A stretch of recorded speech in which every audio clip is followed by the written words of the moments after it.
All right, everybody, welcome into the One Up Yours podcast for Friday, April the 11th, 2008. This is Garnet Lee, and ordinarily it's just weekend confirmed, but this is epic five-man weekend confirmation. Andrew, of course, is here to run the machines, make sure we all sound good. Shane Bettenhausen and Sean Elliott are here with us, and we're also joined by two special guests, one of whom you probably already guessed because we kind of blew the surprise. Andrew, did you actually say who it was going to be, or did you just kind of blow? You kind of said it was. That would be Newsweek's Level Up blogger, Nguy Kroll. Thanks for joining us, Nguy. Thanks for having me, Garnet. I guess since the cover was blown, I'm kind of like the Xbox 360 Wii remote of this week's episode. Oh, yeah, that was not so subtle. Anyway, and then first time on the show. Well, we've gone through in the pre-show we went through all the potential ways. So let's just say Jeff Keighley, you know who he is from Spike TV, game trailers, wherever else. Anyway, Jeff, thanks for coming on the show. Thanks for inviting me on. First time. Popping my cherry right here. Oh, I always wanted to pop Jeff's cherry. Hey, don't talk about the dean like that. Oh, dude, that's how you roll up on the dean right there. Oh, exactly. I don't know what college you went to. Yeah, well, you would like to go there. That's all I got to say about that. Right, friends, you all know what the format is. First segment, we're doing what you've been playing. Second segment, we've stretched. This was Andrew's idea. We stretched it to 5-minute warning. Not we got 5 people here. More cooks in the kitchen. You found the coin sound in the house. We got colored cards after that too. It's very exciting. There's new props. Yeah, well, let's keep the time under wraps because this crew. I mean, we do want to stop sometime tonight. I think Andrew's going to the ball game. Yes. So there you go. And then we got a news segment with everything from Mario Super Sluggers to why Hollywood isn't actually pissing on our favorite games. Go figure. So I thought what we'd do for what you've been playing to keep it, like real, and these guys who don't get to be on the show a lot, their place to shine. We'd start off, let Nguy and Jeff kind of kick around what you guys been playing, what you're into, what you've been seeing. Who wants to? Oh, are you gonna? It's been a big week because I'm up here this week. It's interesting because there are these weeks where like all these press events happen to sort of all come together. Collective storm. And in San Francisco, and this is one of those weeks because we've had Sierra had a Gamers Day where they showed off a bunch of their games, some of which may not be canceled within the next few weeks. Activision takes them over, but so I played a bunch of those games there, from Ghostbusters, the new 50 Cent game, which was broken in EGM, right? You guys broke the news. Did you think it was a little better than you expected? Yeah, I saw it. I was lucky enough to see it probably about a year, 18 months ago, when they were literally calling it Gears of 50. Right, yeah. They brought it in as like a joke, kind of, and they were like, is this real? And they were like, oh, maybe. And I'm like, yeah. Yeah, I mean, the story is pretty out there. But yeah, I know it looks a little better, but then it's interesting because at the Sierra event, they had promised that they were going to have a couple other games, Leisure Suit Larry and the new Riddick game, and those were sort of mysteriously missing, and games are sort of starting to drop out. Well, mysteriously. You know what also wasn't there was Brutal Legend. Yeah, I was asked someone. Someone said it's probably just an Activision game now. Like they already took it away. I think there's probably a little more news on that soon. Really? But we'll see what happens. But yeah, no, it's bad. Bad news? No. I mean, I think it's a great. It's Tim Schafer. I mean, someone's going to publish a Tim Schafer game. But what's interesting is like there's this. Activision is, obviously, people call it a merger, but basically Activision is taking over Sierra. Right. And, Activision is a company which is incredibly risk-averse. You look at, like, Activision's lineup in a year, and they basically, they publish only sort of guaranteed hits. I mean, they had that one game, I remember at E3, I think it was called, like, was it Dead Rush or something? Oh, but it was canceled like 2 months after it was announced. Yeah, because we all gave it bad feedback at the show, and it was like they never spoke its name again. Right. And it was just like, it's like bad reaction. It's like if it's not going to be a hit, they're not going to put it out. So it'll be interesting to see with like Sierra, which puts out games across the board. Is Activision really going to publish all these? So we saw the Ghostbusters game, which they showed some interesting kind of physics demos. Did you see that, Nguy? Did you guys see that? Yes, I did. Yeah, I was surprised. So I think the takeaway from that was Ghostbusters impressed by like. There's a lot of fear when you get a game like that that's got a retro heritage. You don't want to ruin your memories of the game. You want to have that fondness, and then you want to see it now. And I like it. I like what they're doing. There's never really been a good Ghostbusters game. Not really. Well, this one could be the first. I mean, it's Terminal Reality, right? So they did Fly, which was a flight simulator. Before that, I think they did one of the Midtown Monster Truck Madness. That's what it was. They have Microsoft heritage, and then before that, they had the what was that? 3D Realms. They did a game called Terminal Velocity. Terminal Velocity. That was the one, right? Fury Cube. They did Blood Rain. And the Aeon Flux game. And the thing I've always thought about them, I've always liked those guys. Excellent tech, pretty strong on physics. Usually they do their own physics engine, but they never seem to be prepared quite with the right IP and like the right sort of hand to guide them on the design side. And like this Ghostbusters game really looks like it could come together. They have this thing, I guess what they call it, the goo gun. And basically what that does is you fire one end onto an object, another onto sort of a ceiling surface or whatever surface, and then it sort of pulls it. But what's nice about it is that it's additive. So like what they did was, you load it down with like light objects like a chair, and the chair is going to fly right up to the ceiling. But you load it with a car, and the car is going to be mostly hanging near the ground. But then if you do another one, it gets pulled up further. Another one, it gets pulled up further. So it's just, they're really doing some interesting things with the physics. And so it'll be interesting to see when those puzzles and things come together. And when we get into the 5-minute warning, I think there's some interesting stuff to say about the whole issue of Sony getting respect from third parties. Hey, first level boss, Stay Puft Marshmallow Man. And as we know from talking to Mark, they're already going back and redesigning that boss fight because they're not satisfied with it. I think that was a good that was a telling sign for me that they are, even at this point, willing to say, you know what, we're not satisfied with where this is. We really want it to be successful, and we're not just going to say, well, it's done, let's rubber stamp it. That's always a good sign. Takes over and ships it in August. But, and shout out to Pete Wanat, who was the original producer on that game. Pete did a great job on that. Yeah, good stuff, Pete. So that was good. So they had that, and then obviously Prototype, which I think has been seen at GDC and whatnot. So it was that continues to be, I think, an impressive game. And that actually when Activision takes over, I think that's going to be a game that I think is going to do pretty well inside of Activision because Radical, I think Activision's never really been strong in open world. I mean, they tried true crime and all this stuff that never really worked. And I think Radical, what they're doing with Prototype, rumors that they're doing another Scarface, and the fact that they seem to be really nailing open world in a way that, honestly, I think they're doing a better job than EA's doing with open world games right now. THQ certainly. I mean, we'll see how Saints Row 2 ultimately turns out. Were you not at the THQ event? I missed it. Well, you didn't miss it. Yeah, we talked about this on EGM Live, but yeah, Saints Row 2 didn't necessarily show that well. People were not that impressed by the graphics. I mean, the gameplay, the co-op, that kind of stuff is cool, but just graphically, seeing GTA 4, it's tough to think this is going to be out 6 months later. But I mean, GTA was never, super graphically impressive. Right, but now it is an excellent game. So I mean, what aside from the graphics of Saints Row were people responding to? Well, people thought it was kind of misogynist, and I mean, beyond that, just like the white trash aesthetic to it. But gameplay-wise, it seems to be on. But I think graphics are an issue when GTA 4 is going to be out and look a lot better than it. Is the gameplay just entirely derivative? It's just mock GTA? I didn't actually play it. Did you play it, Garnet? No, I didn't play it. I mean, I stood in there and watched a lot of people play it, and I would say that to go back to your original thing about the visuals is that it's hard to get past that when not only do the environments not look all that good, but there's not, you're blowing up stuff and it does one texture swap. And so, this is a vending machine in full form, you hit it, and now it's a broken form. And then the character animations were just really really the frame rate was bad. I mean, it was very early, and it might look a lot better when it's done, but they were making a big deal of it. It had on huge screens, and your first impression was like, oh. Well, the thing that could catch people is that it does have co-op play through the entire game. Yeah, which GTA does not. Well, here's a question I had on that is that last year when you guys saw GTA 4 and then it slipped and people were sort of saying things, they were only showing the 360 version and it wasn't looking like it was ready and then it ended up slipping.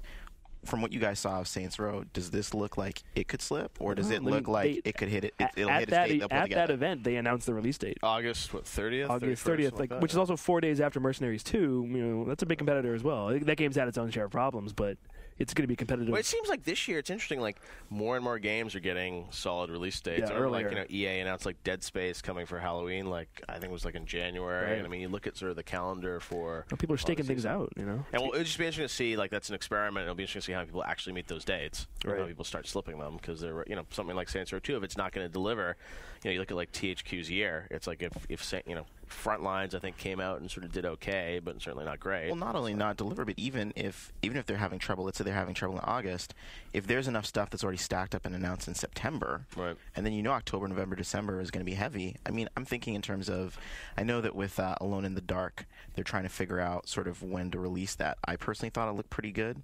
I was pretty intrigued by the Wii version when I saw it. The sort of gestural controls, opening up your coat to get to your things. You sort of turn the Wii controller and open up your jacket. It's like gestural and just very similar. They're saying June for 360 and Wii. Well, no. So they're saying June. Well, Scoopler, right? But I think there are other possibilities. We bring in Guy on.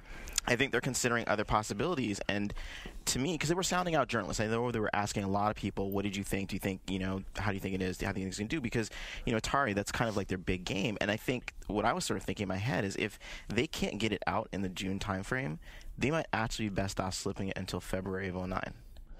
Because that's a long way to slide that. it is a long way to slide it. But if you look, and that's what I was bringing up with Saints Row, if you wait too long and get into someone else's window that's really strong, right? Like, I mean, I wouldn't want to be Saints Row going up against Fallout. It's such a challenge, though, because you always hear about like the Dennis Dyack philosophy that you finish the game and wait 6 months or whatever. It's like something like that happened with Turok, where they finished like the 360 version like last August or something. And they were basically like they wanted to get out in front of Halo. So if Halo was coming in November, they were going to put it in September. And they found out Halo was coming in September. They finished it in August, and they held it till February. Because of the PS3 version, though. Also PS3, but I mean they could have snuck out the 360 version last fall, and they basically it sat on a shelf for 6 months. And it's like how much ended can up a game it improve? sold 1 million copies. I know, but it's, but on the subject of Alone in the Dark, I don't think they should delay it because there's danger going up against Silent Hill 5, which whether or not it looks good, it's a bigger name nowadays, and RE5 could hit this fall. Right. So the Wii version, the Wii suggestion's not that bad actually, because some of the other gestural. Another example would be, say for example, there's electrified water, and you basically need to get this conduit out of it. So you'd grab a stick, and then the way that they have it currently set up is that you use an analog stick to very carefully move it. But this way, you can hold the Wiimote as though it were a stick or a shaft or a wooden pole of some sort. Move it out of the way, and so many aspects of the game work along those lines that I think it would makes a good deal of sense on that system. It was one of the most interesting gestural controls. I actually told the team I thought that game was actually in its own way more immersive than the 360 version, because the 360 version is primarily immersive in terms of the graphics, but the gestural controls on the Wii, I mean, just the way it sort of mimicked what the character was doing, I thought it was pretty strong. I'm interested, now we've talked about Alone in the Dark a bunch, but I'm interested to see how people respond to the idea of a retail game that you buy that then plays like it's episodic content. Because people have been talking about that for years and years. I remember, it was probably 7 or 8 years ago, Humongous Entertainment, Ron Gilbert were talking about how I forget what the name of it, but they were going to do this episodic game online. I mean, no one's been able to. I mean, the most episodic thing out there right now is Rock Band. Right. And with downloading tracks every week, and it's just no one. I think that's the holy grail. Is if you can have single player content. Because everyone's putting out multiplayer map packs, but no one has. And I think that, and I think GTA. We don't know much about the DLC that's coming out for Xbox this fall, but I think that could be, that could be sort of episodic. And I think there's huge power to have an episodically told story with, story-driven single-player content. And I don't understand why no one's done it yet. Well, WiiWare, there's some of that coming, but it's mostly adventure. You're talking strictly console. It's point-and-click adventure stuff that we're seeing, like the Sam & Max, and they just announced Homestar Runner for Wii. That's going to be at the Nintendo Summit tomorrow. But it's interesting because what Alone in the Dark could be is it could be the baby step towards actually realizing doing single-player episodic. I don't really understand what you're talking about when you say that. So the way I mean, it's divided into chapters. Well, a lot of games are, Yeah, that's the big. But it's set up basically. But it hooks you, and then it's the idea is that you can. I mean, their whole idea is will be years ago they're talking about we're going to be 24 and there's going to be a cliffhanger. Right, but you can't not purchase the $59.99 SKU. It's not like you can buy the $10 version and buy the rest later. So that's what's interesting to me is that what they're basically doing is selling you a season of the equivalent of a season of a TV series on DVD as a game. It's just a different context of telling the story. I don't it's understand. A great way to make more money too, and that's the thing is you look at Rock Band, right? I mean, you think about you're buying these 99s or $1.99 if they come back to it and add more week after week after week. I bet if you added up how much you spent on Rock Band tracks between November and today, to me, I don't even keep track of it, but it's probably $30. I think we're talking about different things because I don't understand. There's no DLC. What exactly? DLC. What are you talking about? Okay, so Alone in the Dark, when you buy the game and go into it, there's a menu that's almost exactly identical to a DVD menu for a season of a TV show. So say you bought and you. But you can only pick the first episode.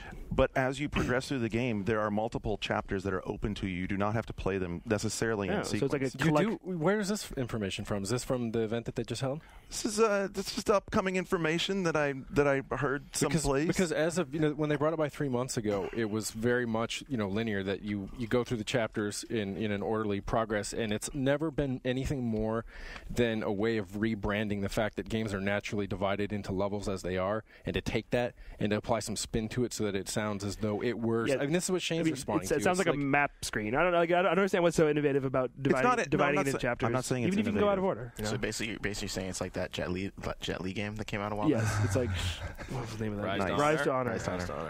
It's a matter of anyway, whether they can sell the concept. I think it looks better than expected. And so they're not going to do online downloadable episodes afterwards? That's not the idea currently. I mean, on Wii, it's not going to happen. No. Well, we'll get to that. Yeah. What else? What have you seen lately, Ian Guy? Well, I saw Fallout 3, which I think other people here saw. Exactly. You climbed from the vagina? What? That's what like your preview. Is that your preview? Your preview? It's like Are you talking about the birth or something different? something. There's the message board thread I saw was My like preview, one up Fallout 3 preview, climb out of vagina. That was the thread title. That was Sean and Jeff wrote that. Right. That doesn't happen? The game begins the moment of birth. All right. It And you begins select with whether boy or girl, splash right? of blood and an open womb, and then you're asked to select your See, gender. I really think they should have done, because they do it like with you already see yourself sort of, being born. It's like they should have had the crowning, right? Oh, God. Prolong this experience. Wow. There's And some, it's there's so some The clever. AO version, right? It's so clever because immediately after that, I mean, basically the entire beginning of the game, right, and guys, to take all the conventions that are standard in a game, that in an RPG that requires you to create a character and to assign attributes to them, and to wrap it up in this really natural, in this seamless package for the game, so that the next thing the doctor will then present to you a machine that's there to predict what you're going to appear as an adult, and then you'll input these various things to basically create your character. As soon as you do that, your father then steps out of the shadows, and that he's been procedurally generated to reflect the decisions and the selections that you've just made. Really, really brilliant. That's cool. Played by Liam Neeson. Yeah. Nice. So I'll let it pass the Ducci to Ed Guy. No, I mean, you hit the nail on the head. I mean, you and I have talked on the show before about, storytelling in games, and the Powerful. yeah, it's I guess I got to call it like game telling, because it really does feel seamless, like you're watching and shaping and whatever at the same time. What I did like, I told you this is like you get birth, and then it's like there's this green sort of text screen that comes up and says boy or girl, and it just sort of it takes you out of the experience a little bit. And it's like to me, it's like I don't know. I think there'd be a way to sort of more naturally sort of Yeah, there are definite limitations. You're guiding to- the sperm. You get to pick between two eggs There you go. Ship it. with the Wiimote. They did that in Magna Cum Laude, right? Exactly. It's like Larry technology. Wow. But yeah, so then there's another. I mean, I don't even. Obviously, we can talk about it. It's like, but I kind of don't want to spoil it for people. It's out there, so. Is it out there? All right. I mean, well, people- we kind of hit this. It was weird. Without really thinking too much about it, we were talking about this in our preview, and it's like, and then people were reacting like, thanks for spoiling it. But it's like, because, Bethesda and Pete Hines there at Bethesda were so sort of nonchalant in presenting it to us, it made me think that this is going to be one of those things like BioShock, where with the demo, everyone had already had access to either directly, playing it or just, from hearsay, what the beginning moments of that game were going to be like. And I think that they're going to do it again here. Maybe it's a fake beginning. It could be. I doubt it, though, the way things work in gaming. I mean, they showed us that beginning part in your little underground community so that's sealed. Like, that was like 4 months ago. That's like, and that's just like the preface to the game. When the game opens up, that's when you get to the 200 endings and all that stuff. Okay, so one of you drop what this piece is, so the people who are listening that don't know can have the context here. Oh, you mean the next, like what happens after you've chosen, after you've created your character and all that? Well, it's first training, and so what happens is your father leaves you. You're like in this playpen area With a ball, and you're an infant. And that's the other thing too, is like, because we forgot in that first part. So when you're born, the only thing you can do is press the A button to cry, right? Well. And which is kind of reminiscent of what. I've seen lots of gamers like that. What they did with Alone in the Dark, right? Because when in the start of Alone in the Dark, all you can do is blink because like something bad's happened to you and like you're kind of in bad shape, and all you can do is blink to clear your vision. Mm-hmm. It's this interesting thing. I don't know if the teams talk to each other, probably not, or just something floating through the air and but it's that development. simple interactivity, which is just it adds a layer. I mean, it's always just amazed me that like there's so many cutscenes still in games that don't even just have a button press or have something to allow you to interact a little bit. And certainly like God of War took it to an extreme with those sort of action, button presses. But it's like, why are there? It's like pressing A when you're a baby. I mean, that was the brilliance of like Half-Life, where you could just look around. Yeah. In the and opening. so with this, you can look around, but it's just you press the thing, you cry. Yeah. So in the next one, what the A button does when you press it is you say "Dada." It's the only thing you can say. And so he leaves you in your playpen with the ball. He pens it shut, and then.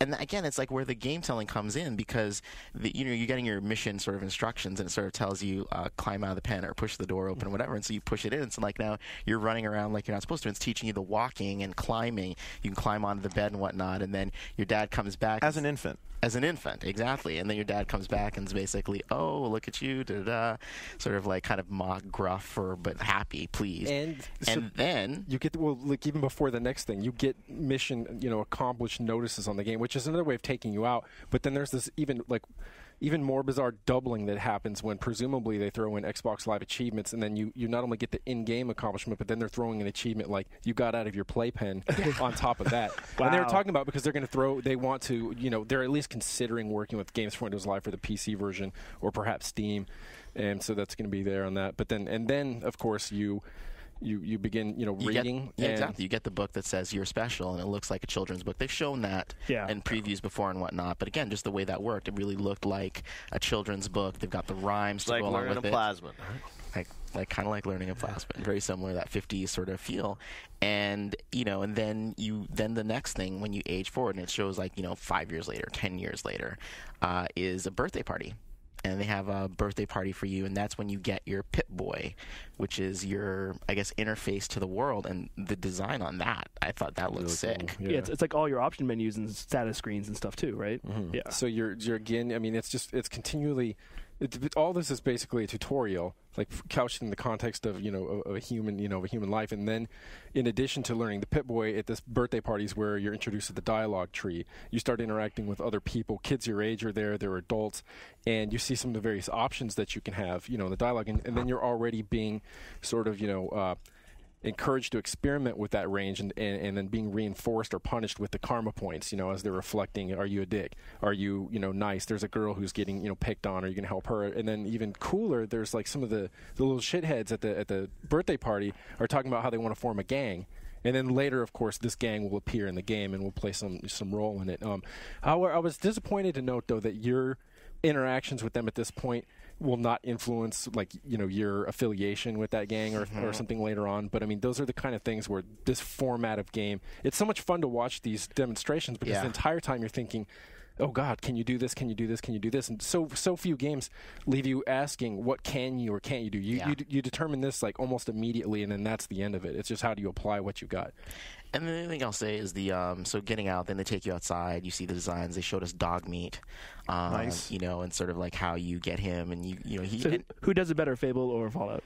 Who does the canine companion in your open-ended Western RPG? Samurai Showdown. It's too early to tell. I won't decide which game's my best friend until I actually have them both in my hands. But what was nice, and it'll maybe a little weird, I like to try these weird analogies on the show, but like how I think maybe Sony did it first with Jack, like where rather than you having to go to your power-ups, the power-ups sort of flow to you. Right.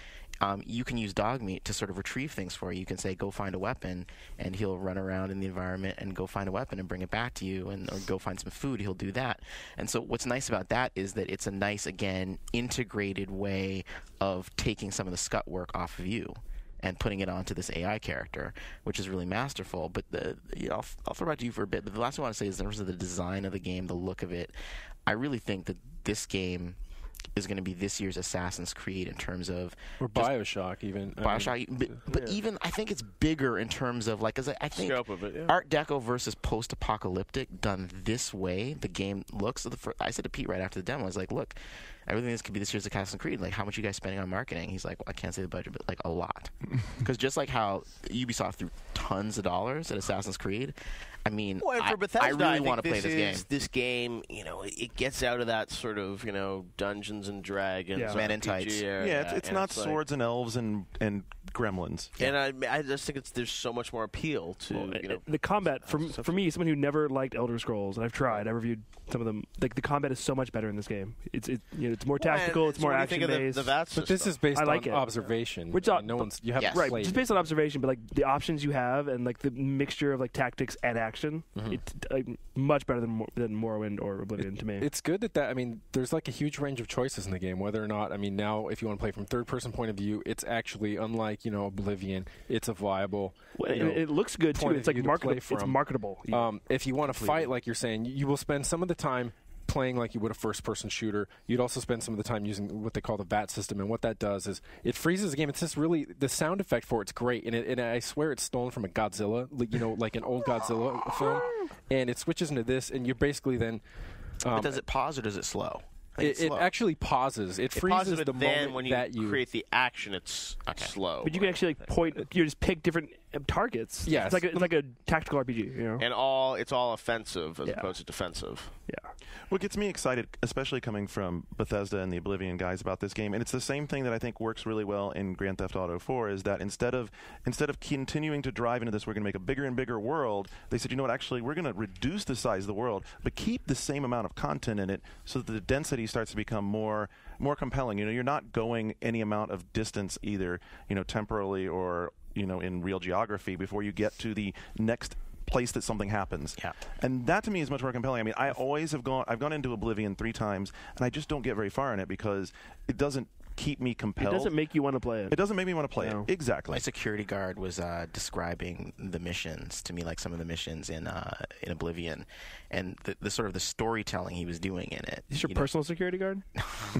I'm just curious. Security detail. Dude, that guy right back there. One of your bodyguards? Crusher. You haven't met Crusher? Security guard. I thought that was Keeley's. Oh, I got security guard at confused. Newsweek, and you know, I mean, because I haven't played much of Oblivion, and it sounded really compelling, but the world was not a place I wanted to spend time. Dude, ask John D. You know, he lapped that stuff up. Absolutely. He really He did. got the horse armor and everything. But this is definitely a place like where I want to spend time, and especially they showed the mall, you know. So in Washington, you see the Washington Needle, you see like the Capitol building, White House, like all that stuff torn apart. So I think again, just if they do the right trailer, the right TV ads based on the visual content they'll be able to provide. And I also think it's gonna be they haven't through the really, roof. you know, the story and the other characters that are in there. I mean, you haven't met a lot of the other characters in the world. Well, and I'm sure you guys have all seen the demo where like you make a decision that like really destroys an entire town. We've all talked about this like six months ago. You like destroy a town like for real, like a town that was there full of people that you can go to, and like there's quests down the road. And like, early on in the game, you can choose to like, obliterate it.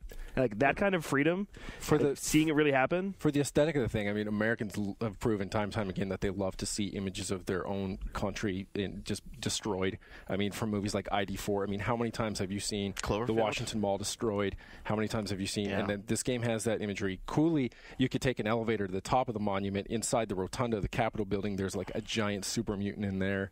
And to go back to what you're saying, though, Garnet, originally they were proposing this is different than Oblivion in that this is much more, you know, zeroed in on the scope of what you can do. But however, at this, you know, this media thing, Pete Hines sort of casually mentioned that, well, yeah, the game's about 70 hours now, and this is different than the 20 to 30. But that's a big figure change. he gave takes into account someone who's playing every possible, you know, quest that there is, Right. or pursuing every challenge. And so it's kind of in a state of flux in the same way that they went from boasting about 200 endings to this week they're talking about in excess of 500 endings. Oh, dear me. And So we're kind of getting to the... Is is this game really coming out this year? I think it will, because the deal with the endings is this is just, you know, simple logic. They're There's not that no way that meaningfully different, I'm sure. Right. There's no way that you can take and in BioShock, you're going to have 500 CG endings. What they're going to do then is they're going to have a number of items, and they're going to like cut and splice those back and forth in different combinations, and that's why a total of like 8 starting points can lead you to a figure like 500. Would you rather have 5 really good endings or 500 endings? I think what they're doing is they're playing, because it's Ron Perlman who's a narrator for the entire game. He's sort of like this framing device so that when you start it and when you end it. And I think what it's going to be is I don't know what this if they're going to pull any tricks with the fact that there's this narrator, whether he's going to be unreliable or anything. I doubt they do that. That's more of an irrational, 2K Boston thing. But I think they're just going to have him recount your decisions in life and try to put some kind of meaning in the combined, decisions that you've made. A few things that I'm curious what you guys think of it. You saw is that watching the combat. It looks really fun and cool, but because this game is, not based in fantasy lore, and because it's not using the traditional sci-fi RPG alternatives such as, telekinetic powers and all these other things like this, I'm wondering, because when Pete was playing, it was mainly just going around and simply shooting. So none of the cool sorts of combos where, if you had some ability to enrage, like in BioShock, you can enrage someone and make them fight one another, and where you have these kind of ambient AI things going on. I thought that might be weird. Although they do have like stim packs and drugs you can take, but they're still not the same as the spells and plasmids. And what did you think of the camera system for the dialogue? Because once again, it's like sort of TV news, like looking right into the camera, right in front of you, like not sort of off to the side or at an angle. It just didn't, especially in the wake of Mass Effect. I just kind of felt like that presentation system for when you're talking to characters seems, just not quite. It's not up and to the their characters, level of the rest of the they game. do so many things to make wonderful games, but I mean, Oblivion's kind of like the butt of all jokes about like ugly characters, and you go to like something off of forums and you find just enormous, hilarious threads of like this. Try to find an attractive woman. You try to make it not. So they're vastly improved here. They're still, like, I call the kids garbage pail kids. I mean, when they're like looking at you, they're kind of junky, I mean, yeah, exactly. That's the thing. Is like it'll be interesting to see the storytelling and how they really sort of nail that or don't. Mm-hmm. Yeah, angles is. I never thought of that. Because it's basically boom. Like if we had all conversations like this, hey Garnet, hey, what's happening, dude? I gotta back off before it gets too tender. Yeah, it's a little. Well, that's a common problem. Mass Effect even had the same problem where it's a fixed camera. I mean, no one stands like you have these long dialogue trees where two people are standing there rigidly. Oh yeah. It's not. It doesn't really occur like that. We need to get to a point where we're thinking in terms of staging and framing how those conversations happen so that they're more natural in appearance, and because we're drawn into the world. If you're going to get drawn into the world that much, you start to find these new things that break the illusion and take you out of the experience. Here's the last concern I have with the combat, and that's that what Ken Levine and Rational found out when they made BioShock and when they went and revised it is that the closer you get to applying FPS-like, characteristics to your game, the more people are going to come to expect a fully developed and proper FPS thing. That's what happened with Mass Effect for me. And I'm wondering if they're risking that here, because while you can play and shoot everything from a first-person point of view, you can see it's clearly not like it's not like Fear or something like that, or the way that the gunplay works in all these other games. So does it frustrate the first-person shooter fans that might pick it up? Or? Yeah, like I think these are like nitpicks, but I think that maybe by the time you're done, and if you do in fact play for 70 hours and you're doing a 70 hours worth of shooting along those lines, you might start to say like, hey, wouldn't it be cool if I could block or if I could lean or all the other things that make shooting work so well in the games that are like interested in the shooting and only the shooting. Mm-hmm. Definitely for the hardcore crowd, and I think Fallout is very much a hardcore sort of game. I mean, it's not one that you're going to see a tremendous amount of crossover initially, I don't think. Again, those visuals, dude, I'm telling you, people who are not... I mean, look at Mass Effect. Look how many people bought that game. The thing is with Fallout 3. I mean, for most people, it's Fallout 1. I mean, it's like it's like true for the audience now that owns these consoles and stuff. It's like it's just going to be that's why I think it's interesting that they're calling it Fallout 3 because I think it's it's talking to one major franchise that I think people will be surprised by. They're going to start dropping numbers from it because the idea is it's like just name and subtitle and get away from game whatever 5 or 6 Tony or Hawk's 7. it's hard to keep track of that though. I mean, you guys pay a lot of attention to the business of gaming, and doesn't it seem like for most of the console audience that will have never even heard of Fallout 1 or 2, the fact that this is Fallout 3, like that's going to, for whatever mysterious reason, that is going to make the game that much more attractive to some I don't know. people. Do you think numbers mean anything? No. Yeah. I mean, it's really like to me, it should be Fallout, subtitle. Well, but like, how many times do you like actively seek out some sequel of a franchise you've never played? I mean, not us though. Well, like I remember being a kid. I was a kid who was playing games, and I played, like King's Quest 8, 9. It's like all that stuff. I played King's Quest 1, Joe Gilly. I guess it only went to 8 or something. But anyways, it was just like one of those things where there was, there's so many of those things, and I feel it's like, but to some people, I think they walk into a store and you see like Fallout 3, and they're just like, well, I didn't play the first 2 Fallouts, so that's not for me. And it's like the same thing with certain TV shows. I think that's one of the challenges like all of these networks have now with these shows is why they run these sort of recap episodes of previous seasons, like Lost or Battlestar Galactica. Yeah, BSG did that. It's not because they know that like people are going to say like I might want to start watch Battlestar, but I feel like there's so much I've already missed. It's not going to be as fulfilling to me, and I feel like when people walk into a store and see Fallout, they're like, I don't know what Fallout is. The last Fallout game to come to consoles wasn't a number, and it failed. It hasn't hurt Call of Duty. I'm not saying it's going to cause it to fail, but I think it might. Why put that number there? I don't know what it really does. And if anything, I think it could scare people off. Yeah, it's a good point. Anything else you played that you want to like throw out there? Or should I let Shane and Sean jump in with a couple of? Bring it home, guys. Shane. Well, I've been playing the hell out of Mario Kart Wii for the last week, and that's a pretty hot title. With the wheel? Yeah, so that's it's funny. I don't play with the wheel. I play with the nunchuck and Wiimote. It's the best way to play. It gives you full range of motion. You can hear me and David Ellis talk about the 1UP show, but trust me, that's the way to play. And then today at the Nintendo Summit, Bill Trinan, a friend of mine, works at Nintendo. He had a Treehouse Studios. Treehouse. He forced me to play him using the wheel, and he beat me. It was close. Well, but you don't. So you're saying you don't like the wheel? I like the wheel. I actually like the wheel. I like the wheel, but I still oversteer. It's not as bad as like Wipeout HD in terms of being super sensitive, but I do find myself oversteering just naturally. Like I always find myself oversteering with analog handheld motion control. So the thing that stands out to me about the wheel is that wheel actually feels like it has some substance. But the other problem I have is I do fall into, and every time I do it, I think about you, Sean. I think about the bus driver thing. I can't get that damn image out of my I head. really want to do a thing with that fucking, where you can have like a story on wheel alternatives where you put the Wiimote in like a pizza and you can like, eat the fucking pizza and pretend that you could, like a giant pizza, you're like, arr. And I will say, it does work better than I thought it would. Yeah. It does. And it's better than playing with a GameCube controller or a classic controller. Better than that Ubisoft wheel? It's better than the Ubisoft Well, and wheel. it's way better than that. It's funny because it's not. Like the construction feels good. Yeah, the construction feels How long before someone frisbees it across the Olympic discus event, that thing, when they get pissed and lose? man. He's going to make a whole condom for the wheel, like a styrofoam peanuts. I've heard, though, that Ryan Scott agrees with you that the wheel sucks, and that's a bummer to me. Like, you guys, I'm kind of setting you up to hash it out because they'll play, but it's like, the interesting thing about yet another edition of Mario Kart for me is that there's another interface, and that's especially the Wii interface, and it's like if you're saying you want to play it more or less the way that you would play any of the previous games with an analog no, you stick don't, because you don't. As I said, you don't want to use a GameCube controller or the Classic controller because you have to press up on the D-pad to perform the tricks, and the tricks are integral to success in this game. So what are you just flipping? Well, so you just shake the Wiimote at all, like you just waggle the Wiimote at all to do tricks. So if you're playing with the steering wheel, you have to like shake the whole thing, which is a little awkward. Yeah, because you have this steering wheel in your hand. It's really hard. It's hard to shake. So it. as I said, the only way to play this game successfully, but like it just you feel stupid. What do you really mean you feel stupid? You're playing a Wii game. You're having fun. You guys spent all this time talking about like how awesome it is to be playing, Rock Star, Guitar Hero on DS and stuff, but you're like worried about. Well, I don't know. I'm not. See, here's the my thing. problem is more the oversteering. But so with the nunchuck and the Wiimote, you can like make great use of the tricks and still steer with an analog controller. It's great. Do you miss snaking?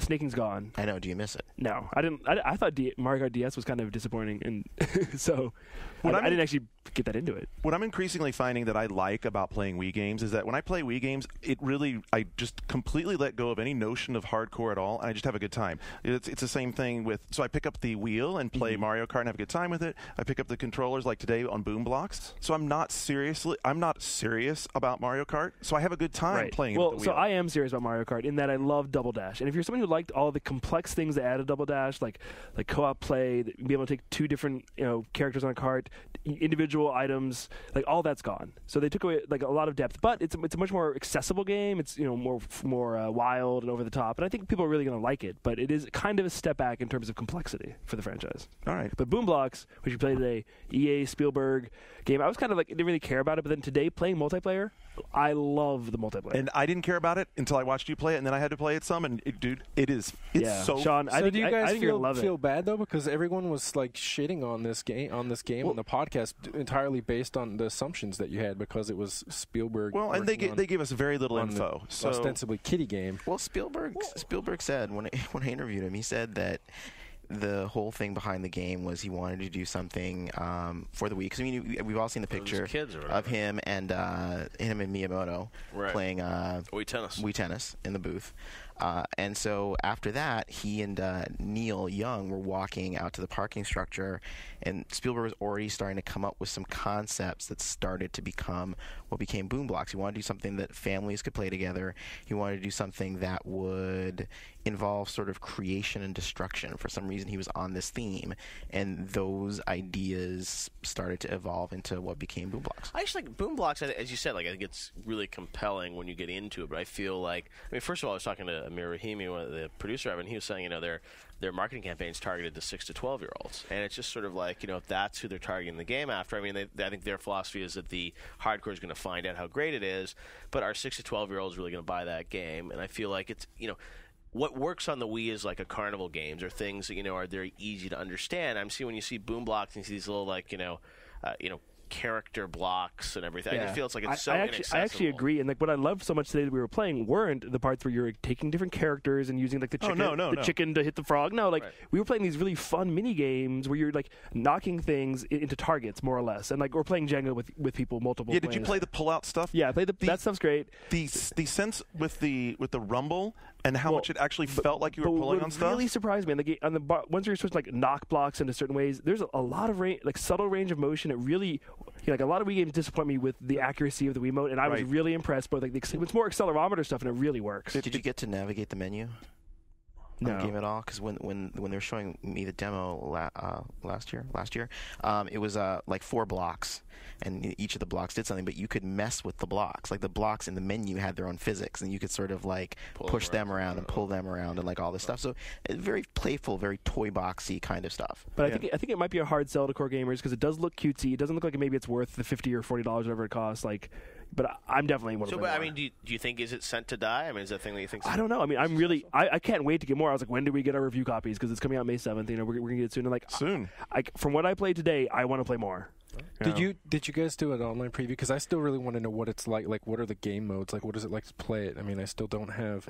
So there's the mode like Shane was playing today, where they had a almost like an archery target at the back of the 3D environment, and then in the foreground you had these blocks that had score points on them, and you took the Wiimote and basically you targeted which one you wanted to hit, and you, using the accelerometer, hit it and tried to knock it through one of the score rings. Yeah, and there's tons of these little mini games where it just sets up, takes the objects in the game and like makes kind of a Carnival Games-esque thing out of them, and it was just really smart. And it sounds simple, but the like Shane was saying, the implementation of the accelerometer is deft enough that you really have touch. I mean, it really has a feel of touch to it, and it's very natural. You can put English on it. I mean, you can do underhand, overhand, and in fact, you can build your own levels. It's and trade them online. It's very forward-thinking for a third-party Wii game. So there's that, and then there's like the Jenga stuff where you can build your own levels. And then the way they do it in competitive play is they have these. Just licensed the Jenga name. Well, someone had a shitty Jenga game. Yeah, someone has a Jenga game. Sorry. Spielberg can get that. You have negative point blocks up at the top, and the idea is to keep pulling out of your opponent's stack so that they have to knock over the negative points, and the negative points fall against them instead of against you. Mm-hmm. Can you share levels that you create with? I don't know. We didn't see that part. I'm not entirely sure, but I think perhaps. I can imagine Spielberg just basically watching his kids either like skipping rocks and then just like building, like Lincoln Log forts and then like running their giant metal dump truck through it and just seeing that. I mean, what's fun, just sometimes just throwing things and seeing if you can hit stuff. I mean, sometimes just breaking destroying what you just built. No, I mean it's kind of cool that Spielberg would do a game like this, which is like not really story based. Well, I'm more concerned about his other project, the one that was story based, the North by Northwest meets Eco that they showed a screenshot of last E3. I've heard it's like on the skids. I don't know. Yeah, I hope not. There were the tech demo stuff, the facial stuff, the character stuff they were doing was very cool. The concept's strong. We'll see. All right, guys, we're going to leave it with Boom Blocks. What do you think? Move it on to the 5-minute warning? It's been an hour. There you go. All right, so now playing for me. Stick around. When we come back in just a minute, we're going to do a special edition of 5-minute warning. Ninja Vanish, you're on deck. We'll be right back.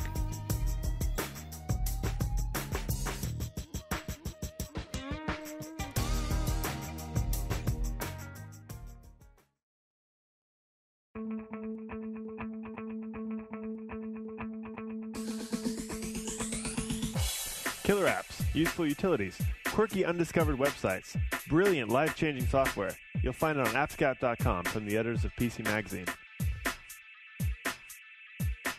Remember, your hardware is only as good as the apps running on it. AppScout.com, stalking the killer app.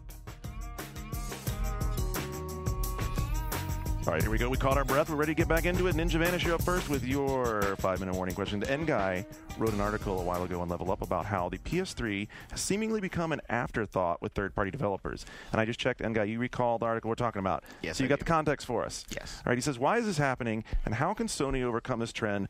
Also, will the recent strong performance from Sony in the U.S. and Europe change how the platform is treated?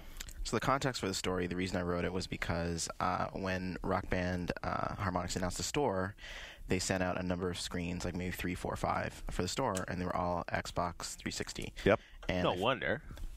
Understandable.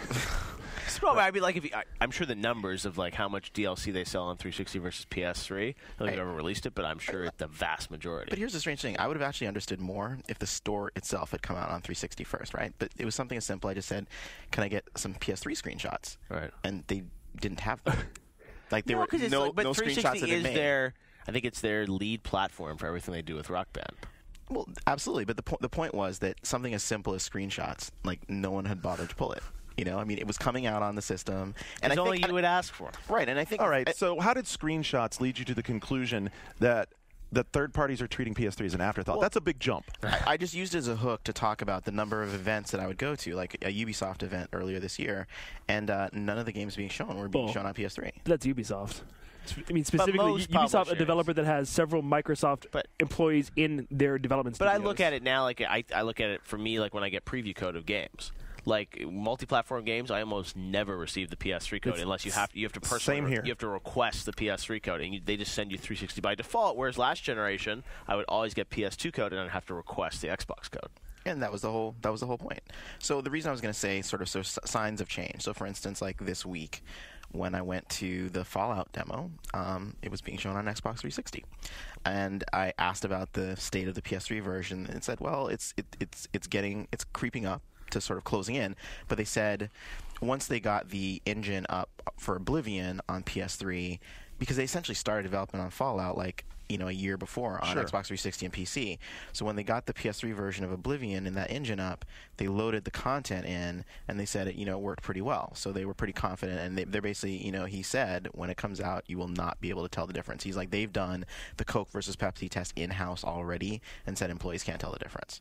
But when I went to, and this is sort of like a half glass, half empty, half full, the Ghostbusters demo, they had a PS3 in there. I was like, whoa, this is interesting. Prototype guys did too. Okay, but here's the difference. This is where it all changed. Here's the difference. So on that side, it was good. The PS3 was not an afterthought. It was there. But in terms of the state of development, they showed tech demos on the PS3 and gameplay on the Xbox 360. But look, we're not talking about it as an afterthought. What we're really saying is that these guys are all still developing 360 lead PS3 port. And that's exactly what Alex did the opposite of on Burnout. And look at how well it worked out for them. Because what they're finding is that it's much more of a chore to go 360 and make a PS3 port than it is to go PS3 and then figure out how to make a somewhat dumbed down version for 360. I think you'll find probably more. I mean, no one was leading with PS3 for a third-party development. I'm sure you'll see. I mean, the gap is closing a little bit, and I'm sure some people will lead with some PS3. Well, and I think Japan and Europe is where you're going to see it. Yeah. So. And Microsoft's been hyper aggressive about being out there with developers and saying if you're lead develop on 360, we will support you heavily. Here's what we'll contribute, and getting those guys doing that. So anyway, N-Guy, you made the point. Are they marginalizing it? Well, it's not marginalizing. I mean, the other thing I talked about in the story where I said that it had become an afterthought was the number of developers that I know that have 360s and don't have PS3s, or have 360s but only watch Blu-ray movies on their PS3s, or have 360s and have a PS3 but they don't do anything on it. Okay, so from them, how much of it then is a matter of they'd rather develop on 360? I think a lot of them would rather develop on 360. It's easier. It's easier. They're more familiar with the tools, and Microsoft is great at support. So I think all those things. The point was not actually to so much point the finger at developers as much to point it at Sony. Sony is really far behind with mindshare on developers. Yep. It's not that they're not going to make games for it, but it's really in a lot of ways not a priority. And that's what the Rock Band thing is a great point. It's just like it's not, it's just not a priority. And it's the same thing with like me. It's like people don't even ask whether I want the PS3 version or 360. They just send me the 360. Whoever was responsibility to pull the screenshots, clearly it was fine for them to not even bother pulling PS3 screenshots. So when does that change? Didn't care. Well, look at the fact that Rock Band is coming out on Xbox 360 in Europe, and there's still no PS3 release. But when does the development side change? After this Christmas. After this Christmas. All right. Birdsong 64. We were close, by the way, weren't we? We were like, yeah, we were right up on it. Birdsong 64 asked this: do you feel like media narrative has any perceptible effect on sales for titles or consoles, as it arguably does in politics? For instance, is the recent upswing in the PS3 sales since the beginning of the year the result of the console becoming a more attractive purchase thanks to Blu-ray's victory, or is it the result of gaming and tech media painting a picture of this year being the year of the PS3, most visibly with EGM's Revenge of the PS3 cover? I mean, I don't think media is like wagging the dog in terms of saying what sells and what doesn't, but I think in this instance, the media was very quick to be reactionary and blow everything out of proportion, either positive or negative. Like the disastrous launch and the meteoric return was kind of blown out of proportion. I think it's both. Yeah. Well, Jeff, as the dean of game journalism, how would you characterize it? How much power do we have in the media? No, I think there's definitely a power to sway a little bit. I think the negativity for the PS3 I think absolutely hurt them, and I think the upswing this year. It's the thing is I think we're pretty honest though and pretty accurate representatives of sort of what the voice of the gamers. Like I don't think when EGM did that cover, Battle Station and whatnot. I don't think a lot of people necessarily disagreed with it amongst the gamers. And I think now the idea that, look at PS3 this year, the media narrative is that there's a lot of great games coming this year, and yes, there are. I mean, there's, from Metal Gear to Little Big Planet to Resistance. But how different was the first 9 months of PS3 than the first 9 months of PS1 or PS2? Not that different, but it seems like, perception and expectations. And the difference was, it's on a vacuum. You look at how 360 was doing, right? So that was the thing, is I think 360 was coming on strong. Yeah, it was definitely stronger than like the Sega Saturn. I think C. Birdsong is giving us way too much credit. At the end of the day, how blindly positive would we all in this room and all of our peers have had to be to overcome the PS3's negative its first year?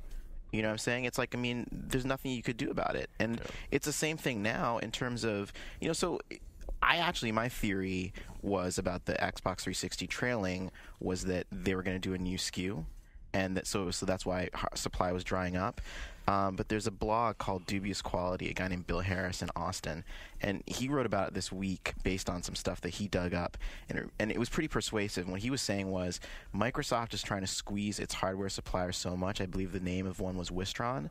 The Wistron's like, we're getting out of Xbox 360 development, and so they had to resource development to others, and that's like why the sort of ramp down on that and the ramp up on the other, that's why they were caught off guard, and that's why the hardware was there, and that's like why, if Microsoft was in the kind of supply that they should be, they would have done better and maybe outstripped Sony these first few months of the year. But the other thing you have to remember is the stuff that's in the market, like the Halo machine, the Halo pack, and the whatever. People don't want those.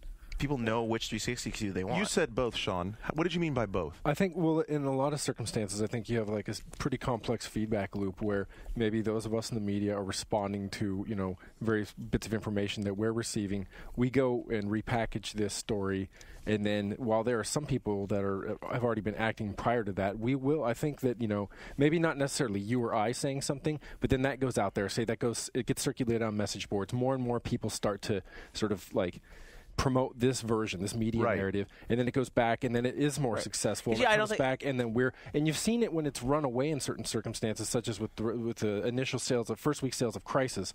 The story was that this game was a horrible flop, and a lot of us were guilty of, saying, just repeating that, and then it goes back online, and everyone is like, this game's a flop, and then suddenly, months later, someone's like, yeah, but it's sold over 1 million copies now. So I think circumstances where the feedback, where it runs away with it, and it's kind of telling that I'm not saying we're in control of the whole, industry or anything and all like that, but I think that it is important. No, I think in some ways, as you said, like we're kind of mirroring, I think, what's happening out there with what gamers are sensing. And, the idea is, certainly like you look at the Wii, and that's like the media narrative on the Wii. I think, that was in some ways, led by consumers. And now people are sort of jumping on the bandwagon about it. And it's like, I think, I remember all of us, even with DS, like guys like Engai and I remember, we were like, when we first saw DS, and we were very skeptical on what was going to happen with that. Think how long did that narrative really but very skeptical. It's funny, today at Nintendo Summit, Bill Trinan said, it doesn't matter if you like Wii Fit because it's going to be on Tyra. It's true. Like, it doesn't matter. Well, and think how many publishers, for months into launch and Monday Morning Quarterback, we're still hearing from publishers, we think the Wii is going to be gone by this day. We think it's going to be gone by this day. And at a certain point, we just pushed back and said, okay, where's your proof? What are you basing this on? And there was nothing it was based on.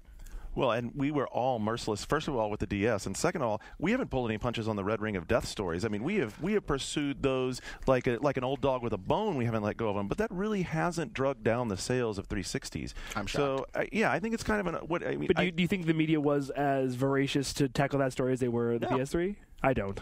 Really? I feel not the same way.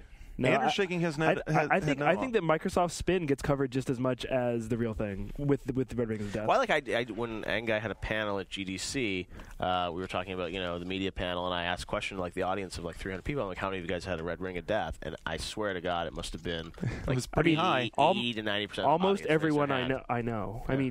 Realistically, it was and we had we ran the story on 1UP of the guy with the 12 replacement. Right. So we did pursue it. Real quick, the irony is Jeff and I have been some of the harshest on Red Rings. You never got it? And we still haven't launched 360s. So do I. So do I. Next one comes from, you'll love this guy. No, wait, guy. I got rid of mine. I got to do it. You'll love this guy's name, Shane Link Sonic. What? Shane Link Sonic. He says, how much of a possibility is it to see more companies doing what Konami did with Metal Gear Solid 4, essentially using journalists as playtesters? Seems to me like there are more ups than downs there, but maybe I'm too lazy and overlooked something. Jeff, you know about the... I was invited. I couldn't go, but yeah.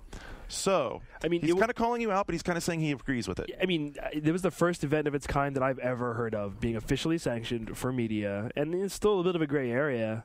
But I think it is indicative of what's going to be more of. I started in the business when I was a kid, like 12 years old, beta testing games for Sierra, and I'd play the adventure games and give feedback and stuff like that. And I mean, it brought me pretty close to the products, and that's why and the designers. That's why I sort of started writing about the behind-the-scenes stories about how these games were made and everything, because you sort of, you really appreciate what's going on. I think with Metal Gear, that was, Ryan Payton. I mean, really saying hey, we've got to make this game work for the U.S. audience. Let's bring these guys over. I mean, you're coming in so late in the process. Right. The game was basically I beat done. the entire game, and it could have shipped like that. But so do you think any of the feedback that you guys gave is going to actually change the game? As I said, there's one specific part of the game that was unanimous.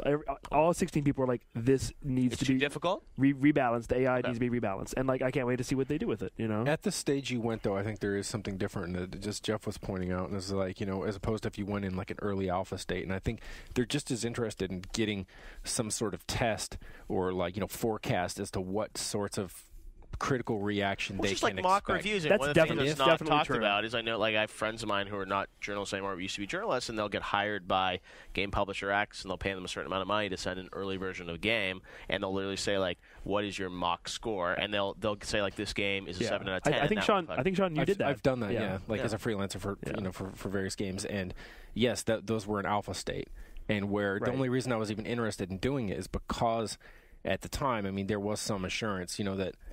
Not that they're going to act on every suggestion I had, of course not, but that as an aggregate, however many people that they do seek feedback from, they will act on it based on, if they see anything. I mean, the challenge, obviously, the people that go there, I assume, people that went there are you think they're going to review the game? That came up, and I said I won't review the game, but I feel that I could review the game. Mm-hmm. But are you biased because you got to go there early? Well, no. As I said, even based on the changes I want implemented to the game, without that, even if they're made or not made, my score wouldn't change. So that's why it doesn't matter. But sometimes it's the part of it. I think is what he's talking about too. Is the experience of where you play a game. I know, Rockstar right now, they're having people play through Grand Theft Auto 4, and sometimes they have people literally hovering over you to answer all your questions. But why'd you make the decision? That decision, I think sometimes the fact that you go to Japan, you sit there with these guys, and part of that does that sort of create kind of a halo effect around the experience of reviewing a game. I think the danger more actually with anything is just when you do it in such a way, and this could happen any times when you don't have enough time to consider it and put it in context. But for me, for instance, I had early access to Manhunt 2. Right, right around when it was originally supposed to ship. I'm sorry. And I played 6 levels of it, and you guys know I've said it before on the show. I really love the first Manhunt, and then I got through most of it on the PSP because that's what was convenient for me, and I didn't have to score it, but I wouldn't have given it a particularly favorable score, and it wouldn't affect me. And I'm friends with Geronimo. I like him a lot. The game itself had a lot of problems. So for me, I mean, I don't review games, but I'm pretty immune to that. Here's the other scenario. Say, for example, you make some suggestion. Everyone at the company responds really, really well to it. They say, this is fucking fantastic. We're going to do this. The game comes out.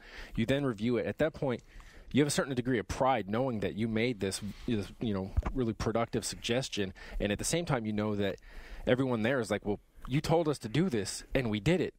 But you're still going to be upset about something? I mean, whether or not these are specific, and I don't mean to say that this is going to be the case each and every single time, it's the fact that that's there and that this can be raised by an audience that's presumably aware of the circumstances that surround the review that make it or they try and get undesirable. They know you don't like it, so they try and get someone else to review it because they're like, I didn't seem like I get that great experience. They will do that too. Say for example, you're there and they see you kind of shaking your head a lot when you're playing, and they're watching you, and they're like, dude, he's not really enjoying it. Then they go to the reviews editor, and then the PR will start saying, dude, please, man, tell me that so-and-so's not going to review this game, or you got to get this person to review this game, and that. I mean, that's just a fucking morass I don't want nothing to do with. I literally got 7 emails from different people immediately after the BioShock review sessions, because there were parts because I'm under the gun trying to play through it as fast as I can, where I was like, God damn it, and just put the controller down because, you die or something shitty would happen. And I'm like, are you kidding me? I died. It was annoying. Wait, they were asking for feedback about... No, they were worried that I didn't like the game because something shitty happened. This and I is got why pissed at it. personally, I know it's different in the company, but I do not like to review games under this circumstance. Those are tough circumstances. And the other thing I'll say is, as long as I was managing editor and was looking at how we covered stuff, we always endeavored to make sure that the person who did a final hands-on was never the person who reviewed a game or was in a review of the game. Because let's be honest, to some degree, all Konami has done has made this formal. Every time we've done hands-on, especially late in the stage, you always have them asking for feedback and wanting to know what's going on. There you go. Next one up is Solo Fire. With almost all of the current generation systems allowing patches, why don't these older products get re-reviewed post-patch? Should they?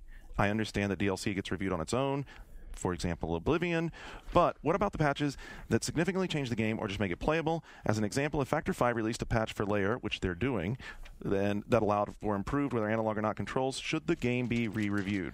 Let me answer this one first because I've got experience doing it. So for the Ziff Davis Game Group, I think PC coverage has led the way in this, and that we do in fact review these, re-review games based on significant changes. Right. MMOs, all these other games, and now that this is starting to happen in consoles, now that you have hard drives on the system and that the games can be patched and that they can undergo major revision, I do think that it makes sense. Like part of when I put my Frontlines review up, part of the review is saying that Hey, it needs if work. they fix these things, I will be more than happy to come back and talk about it again because they're clearly fixable, and I suspect as much that they will fix them. If they add all the stuff to Hot Shots 5 it needs, I'll review that too. Yeah, I don't know. I'm more of the opinion. I think it's like, game gets a review. It is what it is. And it's like, re-reviewing it. No, I think, maybe you could have a different take from a different author later on in their opinion. But it's like, to go back and, you don't...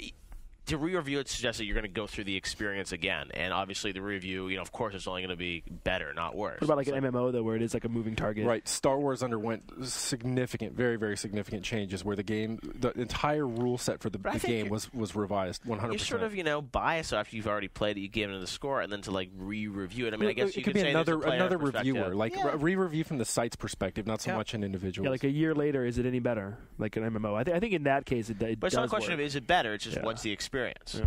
As someone who writes about games, and that's my creative way of avoiding tagging myself as a games journalist and that whole argument, I think that what this really draws into light is how poorly we've done at handling games after release.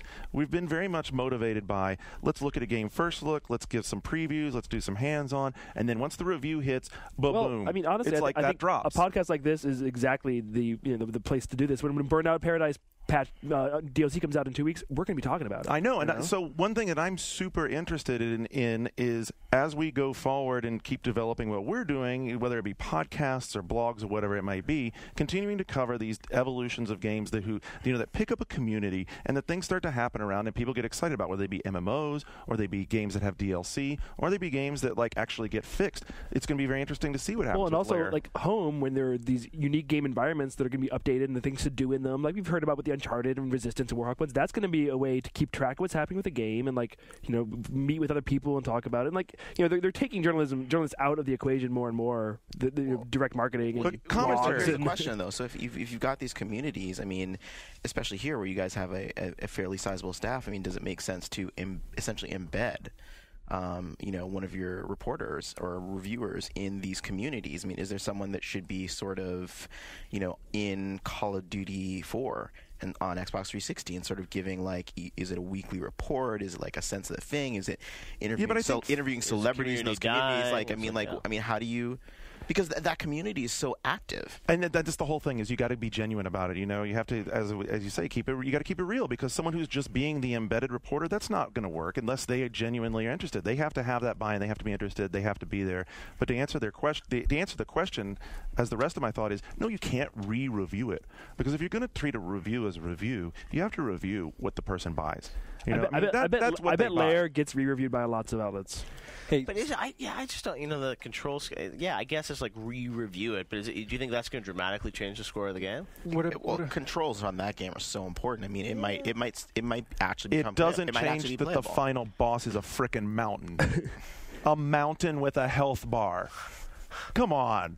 I mean, Look, I don't argue with the Germans when it comes to design. to raise the question real quick, what do you think of when say a film critic or something will take another look at a director's cut, or maybe what happened a book critic will with take Bonnie, a look. Bonnie and Clyde? That's a perfect. Discovery That was a released. perfect, that was a perfect example where it was either the Time. I think it was a Time critic, trashed it upon release, and then came back a few months later and said I was wrong. This movie's a masterpiece. It happens. Yeah. I don't know. I still don't like. I mean, I think it's good to give the commentary. It's very much. I think. Were you going to say Apocalypse Now?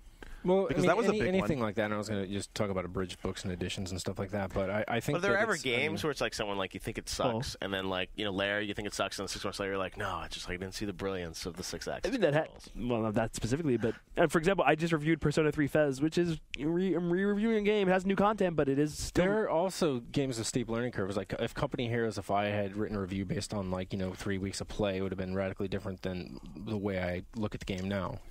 I came around a lot to Warhawk. That's true. True. All right, the next one is I don't know if I can get this one right. Hakengaken?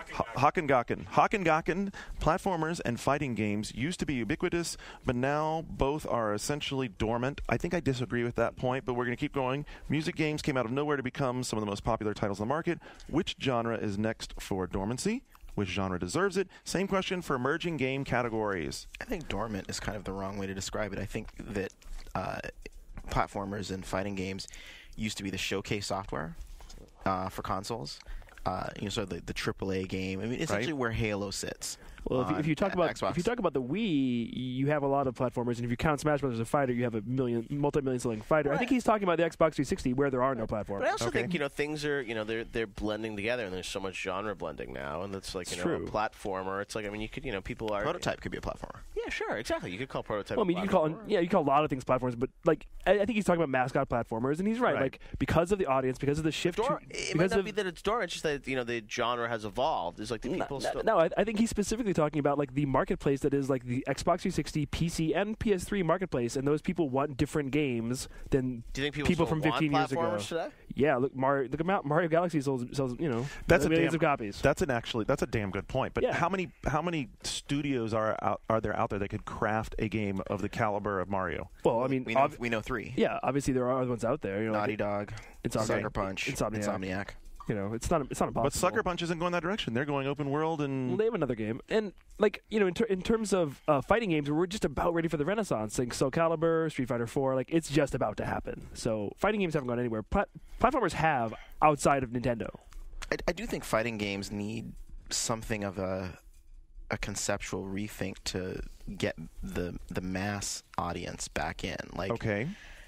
Is that guy who played Mortal Kombat and Mortal Kombat 2 really playing Soul Calibur? Well, I know that. And Yes, I can answer. Yes, I'm that guy. and I think I think Street Fighter 4 specifically is being very carefully calculated to hit that guy, and I think it will. I know, and Mortal Kombat, I think we're going to hear next week. They're sort of Yeah, but I'll be surprised because all the rumors I heard was that's going to be teen rated, which I think is going to I've heard that rumor. We'll see. I mean, because the rumor for a long time had been that it's going to be like a crossover with some other licensed product. Really? That's the rumor. Maybe it's not. We will see. No, I think there's something big afoot. I don't know quite what it is, but there's definitely some big news on that. But what's the next genre that's going to go dormant? Not first-person shooters. No. Maybe RTS is on console again? I don't know. Maybe just RTSs in general. I mean, I think Relic went a long way to establishing this standard that again, there are not many people who can live up to it. It's the same sort of thing as platformers. Well, I mean, Halo Wars will be if you're looking at straight business, look at CNC did, very, very well just this last year. I mean, this is like a platform-specific thing. On PC, people want to just cut this whole thing short again and look at these 4X games from Stardot coming out and doing really well. I mean, That's I don't true. think that now there are so many different viable venues to get games from. I think that even changes the nature of the question too, because if everything had to live or die on just this one, even though there's a Master System and a Nintendo Entertainment System, and they're still more or less the same thing. I mean, now there's just there's places where things can go. Now the Xbox Live, you would think that certain even shoot 'em ups and shit like that. Now that you've got downloadable content and stuff, those are coming back and they're thriving simultaneously with the biggest multi-budget game like Fallout or something. So, well, I've got one. I've got one that might be right for dormancy. Hit it. I'll be the Totillo big idea. For the Oh show. dear. I would say extreme sports games. Oh yeah. Ooh. I mean, now look. And in particular, maybe wrestling. Well, No, I think he means board sports. Oh, you mean exactly. board sports? So obviously skated well.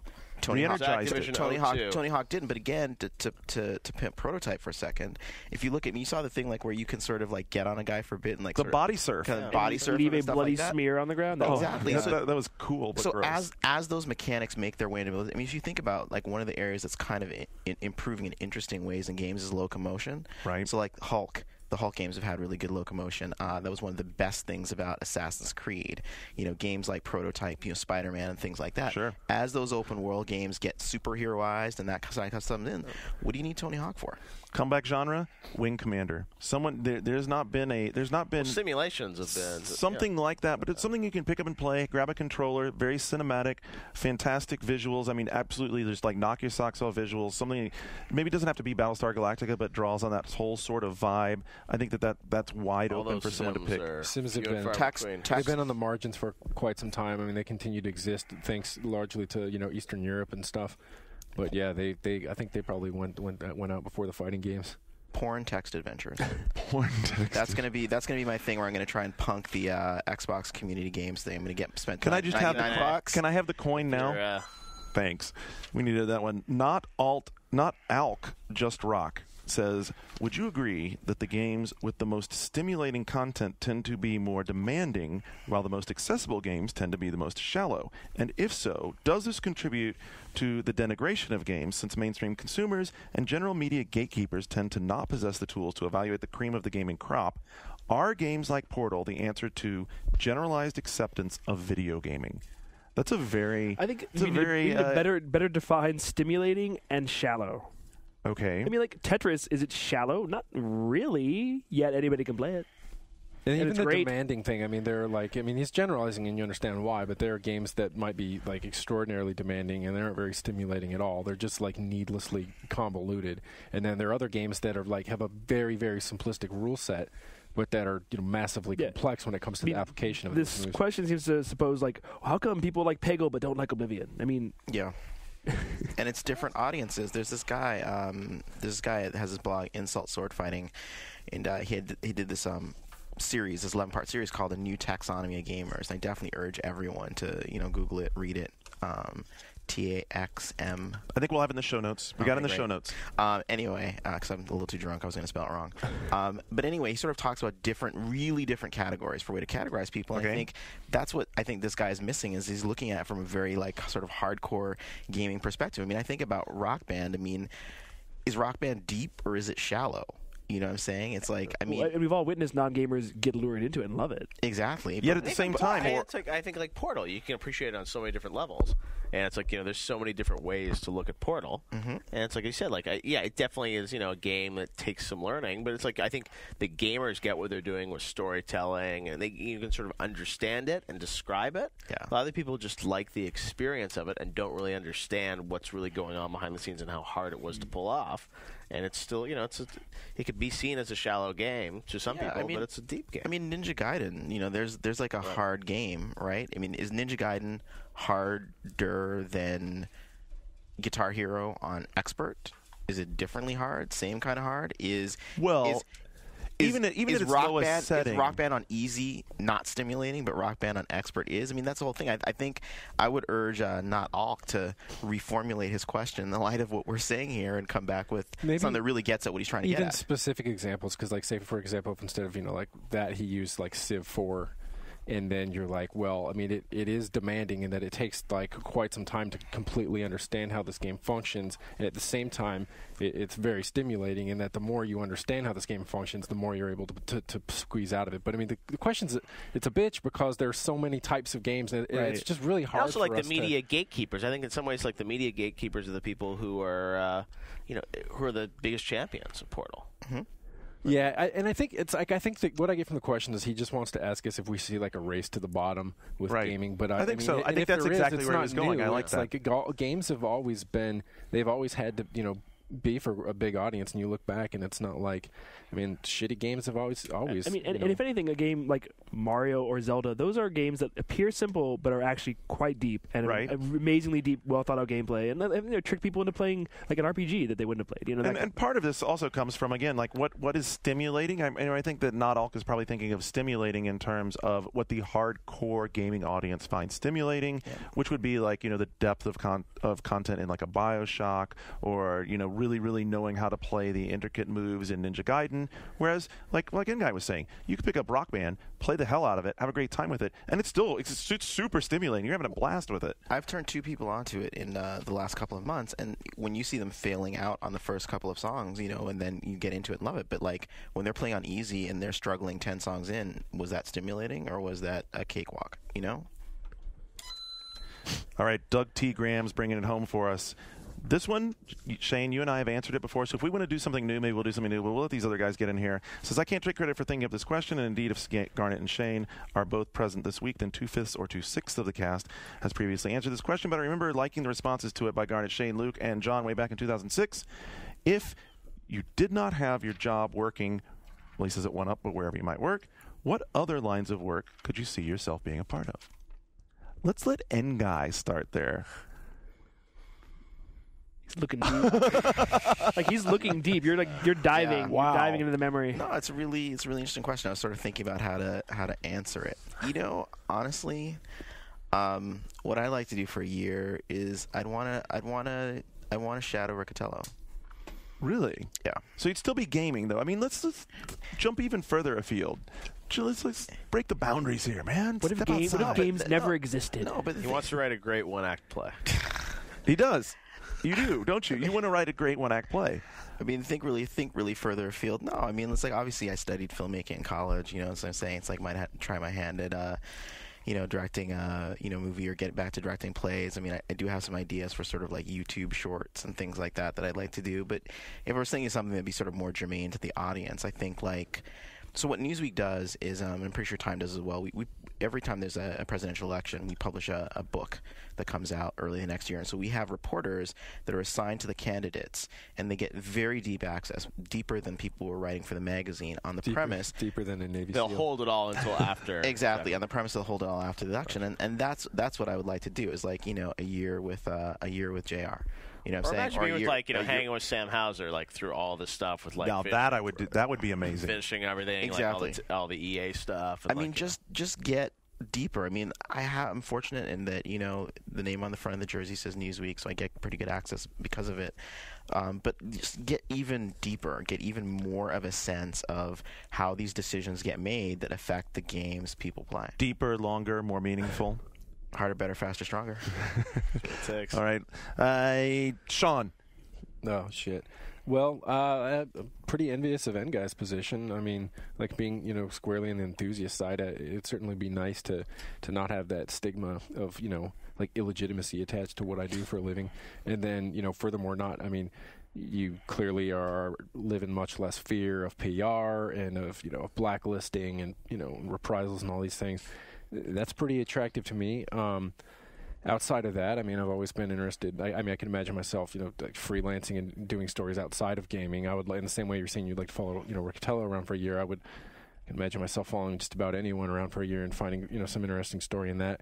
I'm also, at some point, I think I would like to work on games, themselves. See if there's anything I can do along those lines would be cool.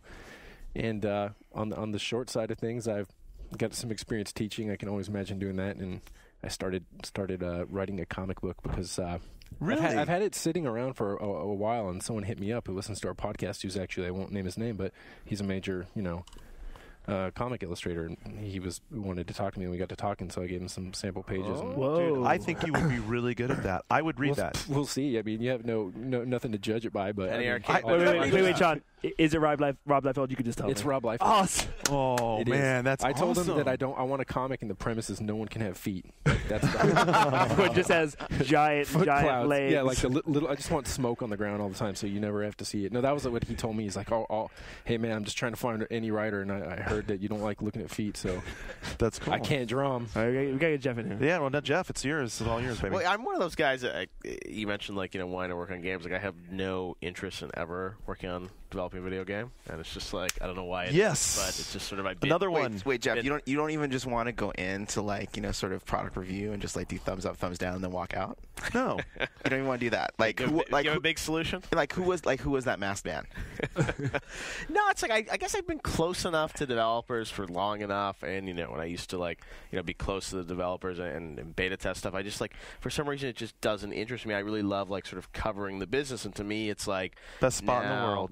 And it's like now I think much more about I've evolved from sort of just being a writer to doing a lot of stuff on television and sort of looking at what the next step is from that in terms of doing like Engai said about Access. It's like, is there a great documentary to do on these guys, or look at some of these issues and kind of get in a deeper sort of journalistic way. I think that will help on the video industry to be look taken at it. more seriously too. Actually. Okay, Yeah, so like, give the audience something fun. Alternate world, Jeff. What's Yep. he do?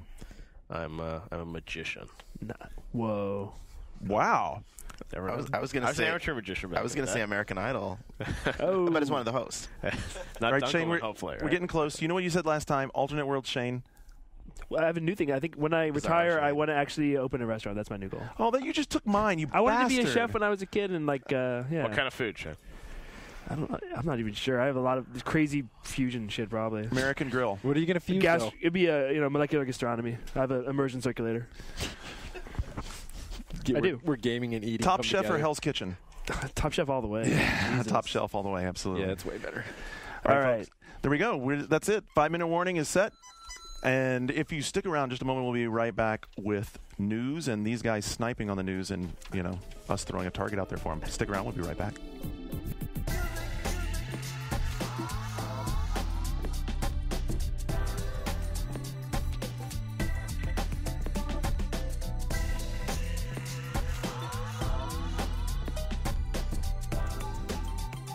Entering into the home stretch, here we go. We're going to start it off like we talked about there at the beginning. The one big announcement out of the whole Nintendo thing was Mario Super Slugger. Blockbuster announcement. Block is huge. They're blowing up. They're going to do a baseball. I think this was Reggie's Big E3 game. He just chose to avail it. It's different than the GameCube game, right? Yes, absolutely. Well, because of the interaction with the Wii control. Oh, so it's all Wiimote. So you got yeah. When they were demoing it, you had the pitching thing where you had to pull back the Wii remote and you did the wind up and you waited for the the rings to come together and then you you're looking at me like you're losing attention. Well, and you literally, but literally in the field. Then Yeah. you have pick up fielding? the ball. Wii Sports Baseball was among my favorite Wii Sports activities, so I'll play this game. I'm looking forward to it. Minimal information, and then oh, by the way, we're not going to answer any No questions. about it. questions, exactly. Yeah, they didn't save it at online play. I'm like, your soccer game has online play, your baseball game better have online play. Yeah, it's and I guess they're saying it's coming out in Japan in June, right? Right. So it's probably here in August or something. Yeah, but it's always So wait, so they really are serious with this Steve Jobs like strategy where stuff gets announced just before ship. No, I talked with Reggie about that at GDC. I don't know if it made my show, but his idea is that they don't need to pre-announce stuff. They're doing so well right now. They can just announce stuff and bring it out 2 months later. They don't need an 8-month campaign. And the thing that's funny about it too is that on the marketing side and all that is just they're saving money. Yeah, You know what I'm saying? Which, and the thing is, we know it's like, it's not so much cheapskates, but Nintendo's very focused on the bottom line. It's a smart thing. They've got you've got Wii Fit, you've got all this stuff happening, and it's like Reggie's like these other guys.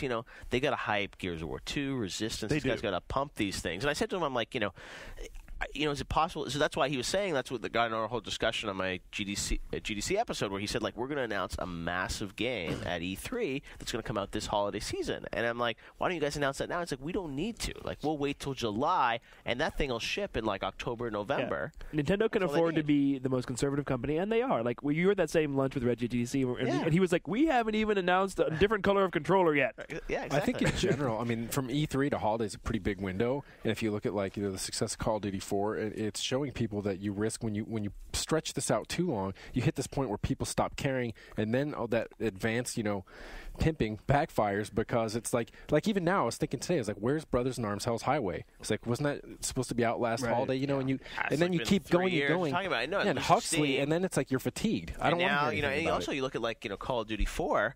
It's it's still selling so well, like the Game of the Year edition and everything. It's like, why have they talked about Call of Duty 5? Well, it's because Call of Duty 4 is still selling great, and they don't want to take attention away from that, so they'll wait until And that's kind of Nintendo's thing, is like their games are such bellwethers. Everyone's going to buy all those games forever, So they're letting the third party shine right now. So here's the thing: we all know that Dennis is wrong about one console future, but is he right? Oh wait! No, you don't lob that into on this show. I just threw that out there. Dennis is right. Garnet was kind of on my friend Dennis's crazy train. Dennis is. Are you kidding me? He and I are both standing in the engine, like driving the damn train. As it train. heads towards the precipice of insanity. Dennis is wrong about that, but what's he right about it? But he may be right about hold the game till it's done, then do a short campaign. Not done, but close to done. Exactly. Yeah. No, I mean, I talked to. I was talking to one of my good friends at EA about a game that will probably be coming this year. That's going to have a 3-month PR cycle on it, marketing cycle, and they're going to announce it in August, probably ship in November.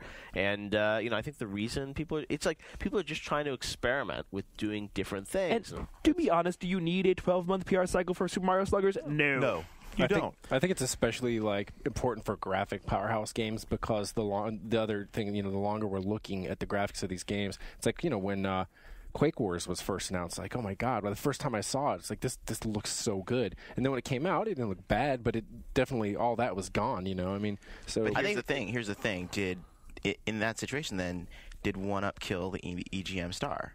I mean, is it that online and the way cycles work online now and the speed with which you can work, before they had to tailor to magazine cycles? Right, yep. So in that sense, there's only 12 covers a year on an individual magazine. You had to make sure you secured that stuff, because that was the main way. And what I said earlier about reaching people directly, well, why even just put a trailer out? Right, demo out of it. But that's what we find now is people put trailers on TV, and they'll compress everything together. Where it used to be we do the magazine cover story, then we go dark for 6 months, and then we come back with the first hands-on impressions, and then we go dark. And now everyone's saying hey, let's take 3 months, let's get the cover of EGM, a trailer on GTTV, let's get full blanket week of online coverage, and then it's just it's this rolling thunder for 3 months, and you get everyone hyped up on it amongst the gamers, and the mainstream guys, they don't really hear about this game until they start seeing the TV spots or it's in the store anyways. So this ties back to something we talked about earlier, which is companies being willing to commit to release dates, because this only works if you can stick to your release date. Because if you plan this Rolling Thunder and then at the end of Rolling Thunder you're like, oh shit, I need 6 months to finish the game. But that goes to Dennis being right again. Where are you going to have closer, the most exactly. That's right. And Army of Two had this problem, because Army of Two did do the Rolling of Thunder. They had the initial talk about it, but then after it went dark, it did not come back out of being dark until pretty close to it being released. And we talked about it. There was online coverage, there was trailers. But there was it feels all like it's over with, and that's because they can make more trailers. It's like people always pitch me. It's like, oh, let's put this on your show. And it's like, but there've been 8 trailers for a game. It's like, is that interesting? Not interesting. Or not? No, it's just it's done. Here's the risk, though. No. Also, I mean, 10 years ago, 3 years worth of an ad campaign, it doesn't even amount to the amount of discussion that occurs around any given title now over the course of 3 months. So.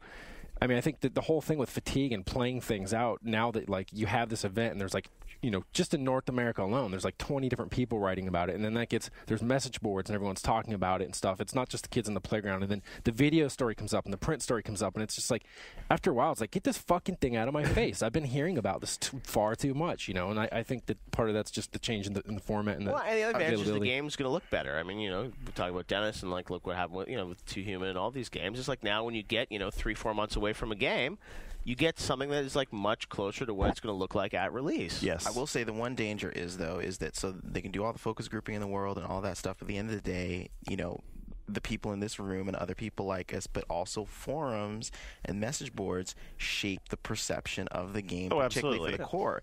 So if they think they're rolling, the focus groups are saying great things and whatnot, all that stuff, and then they get it out 3 months out and the response is negative. Exactly, wall guy, what do you do? But the short roll-in allows you to do this, and we'll wrap it here with Mario Super Sluggers showed today with them demoing pitching, batting, and fielding, because the game is that far along. Right. And it's a hell of a lot better than here's a concept video of what Mario Super Sluggers might look like. Sony has not been at all reluctant to keep updating the firmware on their various devices. We've got So first of all, we got 2.3 coming for PS3 which is interesting. And Sony doesn't premiere that stuff way too far out in advance now. They let you know really close to launch. Gardner, how long do you think, if you added up all the time that you've spent upgrading your firmware on PS3, how many hours do you think it amounts to now? Well, I don't know. I've made a lot of sandwiches. I'm sure it's like me and Chris Kramer, we made a lot of sandwiches between loading games. On top of that, you throw in mandatory installs. No, that's what I mean. It's like when you add up the time, I'm sure it must be approaching, I'd say, like 6+ hours of just like straight devotion. So if we've talked about this in the past, 6 would you hours? rather have like 4 pushes a year and just wait 3 months for those updates? Was it like DTS? I think is the new thing. Yeah, so they have a DTS HD Master Audio, which for those people who are using their PS3s as how about an optional firmware update if you want the DTS HD audio? It's not forcing you if I even want to go online. Jeff, that's really, that's crazy talk now. That's Wait, was he trying to convince us that he doesn't have 7.1 in his home theater where he plays his games? I heard he had his IMAX screen. That's what I heard. No, but I think the thing with that stuff that's unfortunate is that, and again, it shows the difference between Sony, which is a consumer electronics company, and Microsoft, which is an OS company, a software company. Software side, you patch it, right? But if you're a CE company, you dump it out and dump the new thing in, and that's why they take so long, is because it's like you're loading in an entirely new OS, and that's why you might fry it. The question is, where's the spring dashboard update for Xbox 360? Where is it? That's a damn good question. Is it coming or not? Aaron didn't have anything to say. I talked to Aaron. We had that up on EGM Live week before last, and Aaron and I talked about a lot of things. VIP? That's a street name. I know. It's VIP. I don't know if it's going to. I mean, it's getting. I mean, I guess it could come. It's getting late. May or June, but are they going to skip it, or what's going to happen? I don't know. So the firmware for PS3 not so compelling, except that it does finally fix the store, but we talked about that last week. The PSP one, though, that is coming up is kind of interesting because it allows you to not only like remap the buttons for playing your PS1 games, but it continues to enhance the remote play with your PS3, allowing you to actually turn off your PS3 when you're done with it, so you can turn your PS3 off. You use remote play, right? I haven't used it a lot. There aren't a lot of games that use it yet, but it's cool for PS1 games. But I'm more pissed that I heard about this new Blu-ray recorder that lets you record TV onto your PSP. You heard about this? Sony has like a Blu-ray recorder that's coming out, and like it can record TV to your PSP, but it's not your PS3 can't. You're mixing things here. What they've talked about is I was pissed. And they've said that it's still going to come in a firmware update, hopefully this year. You mean like the PSP version of a Bluray movie? Exactly. Yeah. That's what you're talking about. Oh. And then you'll be able to buy a Blu-ray TV. You'll be able to buy a Blu-ray movie and drop it onto your PSP. Well, that's coming to PS3. But like I thought I read something about like television. Yeah, like, and I didn't broadcast television. I didn't click on the link, so I don't know what it said. Anyway, there was something out there. All right, also coming though to the PSP, possibly rumored from CVG, is Little Big Planet. Not a bad idea. I think that they're probably missing. I think there's probably some lost interpretation stuff here. I don't think that Little Big Planet would come to PSP, but I think that it's very likely that PSP would be integrated into how Little Big Planet happens on the PS3 and how you can interact with the game. There could be a compatible product or something, you know? So indulge me for a second.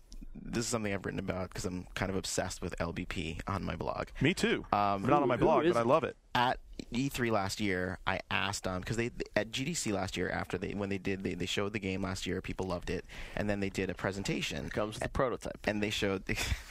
I'm a broken record, aren't I? But they showed the prototype, which is this 2D flat version of the game called Craft World, and it uses the same physics engine that's powering, full-on Little Big Planet. And so I said to them, it looked pretty advanced at the GDC. What do you guys have plans for it? Is it going to be like an extra sort of add-on or DLC or whatnot? And then they kind of laughed and then looked at each other kind of nervously and then said, I don't think we can talk about that. So I've been obsessed with that ever since then, and I've done a couple of posts about it, about where I think they should take Little Big Planet. So the first thing I think they should do is either in the base package or as DLC, they should support top-down view and isometric view in addition to side-scrolling. Wait, and the reason how would why top-down view work? Well, it's 2D. I mean, it's 3D graphics, but it's just top-down. Because right now it's like side-scroller, like everything in the game. But it's flat plane. Right, exactly. Well, you just rotate the camera. I mean, I'm just saying, change the angle. It's like 3D I think graphics. saying you wouldn't. It's not more than one character wide. Yeah, it's right. But I'm saying it's isometric would work, but I don't think straight top-down would not work. Work with me on this. Work with me on this for a second. The idea is that Little Big Planet could become is the ultimate like sort of preservation of 2D gameplay. Because if you've got side-scrolling, you've got top-down, and you've got isometric, you can replicate all forms of 2D gameplay. You could recreate Zelda in it. That's you true. could recreate Fallout. If it let you make could top-down, create- yeah, you could make shooters, you could make all sorts of Exactly. things, So that's one. Number two is if they went with Craft World, which again is this flat sort of flash-looking thing, and had that on say PSP and in browser, the idea there would be you would create an XML layer between the two. The idea is that as a common language to define content on both systems, and they would create every asset twice. 3D for Little Big Planet on PS3, and flat 2D for on the PSP. Okay, I want to see. I want to see. The idea is everything you do on PSP can be jumped into the PS3 and vice versa. That's a the game second this big year. idea. Yeah, that's a second big idea. I want to see the game this year. Attila and- would be proud. He would. That's two big ideas in one. So to the Media little big Molecule idea. guys who listen, because they messaged me several times. Number one, I'm super sorry that I'm not going to be there on Monday. Many apologies. I know. I want to be up there too. And we will definitely get whichever one of you wants to get on the show. We'll definitely get you on the show. Metal Gear Solid 4, Shane. That's your baby. I'm upset. I know. So would you like to take the floor here? Why Let are me you just give the pissed? details. The details came out this week that there will be a special limited edition available only at GameStop. It'll be Well, $85. We knew there was limited edition. We knew what was in it. We just didn't know there was only going to be a GameStop or the price. Only at GameStop, $85. You get the Blu-ray with the 2 making of documentaries and the CD soundtrack. Yeah, like I'm not upset about the price. It's actually cheaper than it is in Japan. In Japan, it's like 9,800 yen. But I'm upset that you have to go to GameStop to get it. In fact, people who had pre-ordered it like Game Crazy, Best Buy, they're canceling the pre-order. Like they called us like, "Oh, we're not actually getting that anymore." You know, it's. I mean, it's just kind of a weird exclusivity deal that I don't like. That happened. I think it was like Mass Effect had the same thing, or it was just with game. I mean, it's. But look at the clout they have. Yeah. They do have a lot of clout, That's and after their showing that we talked about 3 or 4 weeks ago in their financials, you can't ignore them if you're a publisher. Right, they're huge. Well, the other big thing you might not even have, the Gunmetal Gray PS3 bundle is in some form coming to America, but it's not necessarily the one you're pre-ordering that's the bundle, the 80 gig with the DualShock. It's going to be available some other way. No one knows how or where. Something special. So. What a mess. So what do you think about the Metal Gear Online beta, which is people are very excited about this. So let's do the details. You're going to be able to start downloading on April 17th. You can start playing on April 21st. But here's what bothers me. By May 5th, they turn it all off. Well, that's usual. That's not necessarily usual. It's a short beta, but it's a pretty short I've seen beta. short ones How before. long is that? Altogether? 3 weeks, right? 3 weeks. April 21st to May 5th. What was Halo? 2 weeks. That's 3 weeks. Which 3 is weeks. Halo was supposed to be 3 weeks and they extended it a week. Right. What about Bad Company? I'm just saying. Well, I'm actually really curious to see this because there are some questions in my mind and everyone's mind about how implemented PlayStation Network is in Metal Gear Online. It remains to be seen. right. Very coy. I've had several messages from folks in the UK and various Europe regions talking about Rockman. When's it going to come to come to the European regions? And we finally have the details, and they're not very pretty, honestly. So, Harmonix and I guess Electronic Arts finally announced that they would have Rock Band available in the European regions. And first of all, they did it as a timed exclusive on the Xbox 360. How big of a money hat do you think that was? How big of a money I don't hat do you know. think I'm it was? asking. See, that's funny. I hadn't. It surprisingly hadn't even crossed my mind, but you're right. It had to be a massive money hat. It's a pretty big money hat, right? Because it's a, PS3 has momentum in Central Europe for sure. Thank you. That's That what goes was back shocking to about I it. just like Rock Band and 360 are pretty tightly tied together. Here. Here. Yeah, but the but- thing is, I mean, That's what it translates. No, exactly. No, it's, But, like, it's absolutely a Europe- money hat. that's country- what I'm saying. Europe, it doesn't make Yeah, sense. So if countries you're like saying Germany or Italy, But it's just an extended. it's worth it extension for of the relationship. Microsoft. It's worth it to Microsoft to do something to jack up interest in. And also, I think they hope it'll they'll reap benefits here in the U.S. too down the road. but is it? Because how well is this going to work out for them? Because the price is £130. And right before we came down to do the show, I ran this through one of the internet currency right, converters. but that's and because our dollar is so fucking weak. I mean, it really is. Like Wait, the wait. $380 price, that's in Hold on. dollars. How does the dollar being weak change the fact that it should be basically just converted price? value-added tax. Value-added tax does not account for it. I'm going to give you some quick details. First of all, £130 is basically $260. $260. Right now, if you go to EB Games, you can order that pack. Newsflash, Garnet, games have always been more expensive in Europe. Okay, Always. okay, but this Who knows? substantially. I mean, maybe a thing where it's like the guitars and the drums have to come to the U.S. first, and then they get shipped there. It's like it's like. Are you apologizing for EHF? I may be. Well, at least it's coming out, right? Come on, it's $170 in America, and it's basically $260 in the UK. The 30%, actually it's 17.5 because that was one of the things the Harmonix guys said this. But they don't pay for healthcare. They should be able to afford it. They said it is more expensive when you just straight to straight convert the prices you see on the website for the US version. But there's a myriad of little differences that add up. One thing is value-added tax, which is included in all UK prices. That's 17.5%. Okay, 17.5% of $170 is $30. That puts you at $200. What the hell are the myriad of little things for the other $60? Shipping. Shipping. Translating the manual into like Handling. 47 languages. Look, Londoners, I got your back. The rest of these guys, I don't know. They're just damn Yanks. You got to pay Microsoft back for that, that money hack. It's like, it's $30 every copy. It's like for the money hack. You got to have the Roma edition, you know what I'm saying? It's like Sicilian. All right. Rob Kay, design director at Harmonix, said the following. We're not trying to screw people. We want to give people the chance to get into Rock Band and embrace it. We think that when they do play it, then they'll think this is worth the money. We understand that people are going to feel a little bit aggrieved about it, but we hope the game will override that. Hopefully they don't charge $4 for every DLC song. Well, but they don't have that problem because there won't be any DLC songs. I mean, the thing is, it's like, so not be aggrieved over the fact that they decided to port the PS2 version as opposed to the 360 version. I mean, they made a decision on that. For what? Oh, to the Wii. To the Wii. Oh, to the Wii. Well, if you're going to talk about Wii, I mean, he hasn't been shy about saying stuff. He also was talking to CVG and told Nintendo that basically they needed to add a hard drive to the Wii because that's the only... I talked to a Harmonix guy today about that. They're backpedaling on that. They're backpedaling on that They're now. diplomatically Well, and they're backpedaling. saying they think there might be a solution in order how to do DLC without a hard drive. Yeah. So. Well, Rob Kay said this specifically in his quote. Come on, Nintendo, we need a hard drive. That's what we want. Apparently that was taken out of context. Yeah, that's pretty hard to take out of Might context. be what they want, but it's like, so I think it might, they'd love to see a hard drive, but it's not, with the challenge I think always with that is like with Nintendo, what will they allow on the system in terms of downloads? And I really think what Wii owners need to do right now is just start like one of those campaigns. I want my MTV. You know what I'm saying? Like that. I want my MTV campaign. I want my DLC. I want my DLC. I want my DLC. Things change. That's my new ringtone, I guess. Hardware manufacturers change their minds, and Lara gets analog controls. Evidently, IGN has confirmed from Sony of Japan that there's going to be a free update, at least coming to Japan, that will include analog controls, a targeting reticle, and Rumble support. So it's kind of funny. They kind of snuck in those other things because they're like, oh, we have to update for Rumble support. Well, we might as well throw in analog controls for Lara. People wanted it. We should try to get Julian to comment on that for us. I don't know about that. I don't know. No, but come on, you guys know, you got to come in, like have like a side by side, Julian talking about it and try it out and like all that stuff. Julian's a good guy. He is a good. He is a really good guy. He survived unscathed from Blair. And his milestones were paid, right? So we got a phone call right before this whole show started from a certain MTV multiplayer blog editor who reminded us that we should make sure and credit Patrick Klepek. That's Klepk. Frizzy-headed young kid. With this next It was very story? funny. Steven called us. He's like, "You're going to have that news." I was like, "What news?" I got it off Destructoid. Anyway, Patrick broke the story that Rare has been working with Microsoft on the Xbox or the Microsoft version of Wii Control, some sort of motion controller. It's going to have a waggle wand. A waggle wand. It's going to have 4 face buttons, analog stick, a microphone integrated into it. It'll evidently have some sort of interaction with the Xbox Live Vision camera. It kind of looks like the Scenic controller morphed with a Wiimote.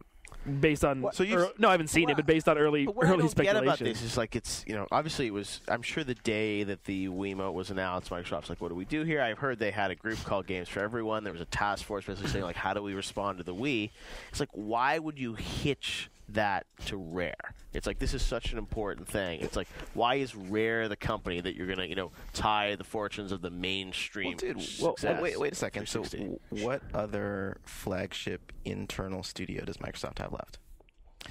That's a good question. They got the who are the guys that did Forza? Turn 10. Right. So I guess you got to put it in like a Wii wheel. That's right. And sort of. I mean, that's the whole thing. Well, but there's more to the story. And along with the wheel, you have to have the new avatars, right? The Miis. The Miis, or the 360Es. Before we talk about what this thing looks Is that with like, a Z? before we talk about what this thing looks like, I want to ask if any of you seen the YouTube video where the leprechaun visits Mobile, Alabama.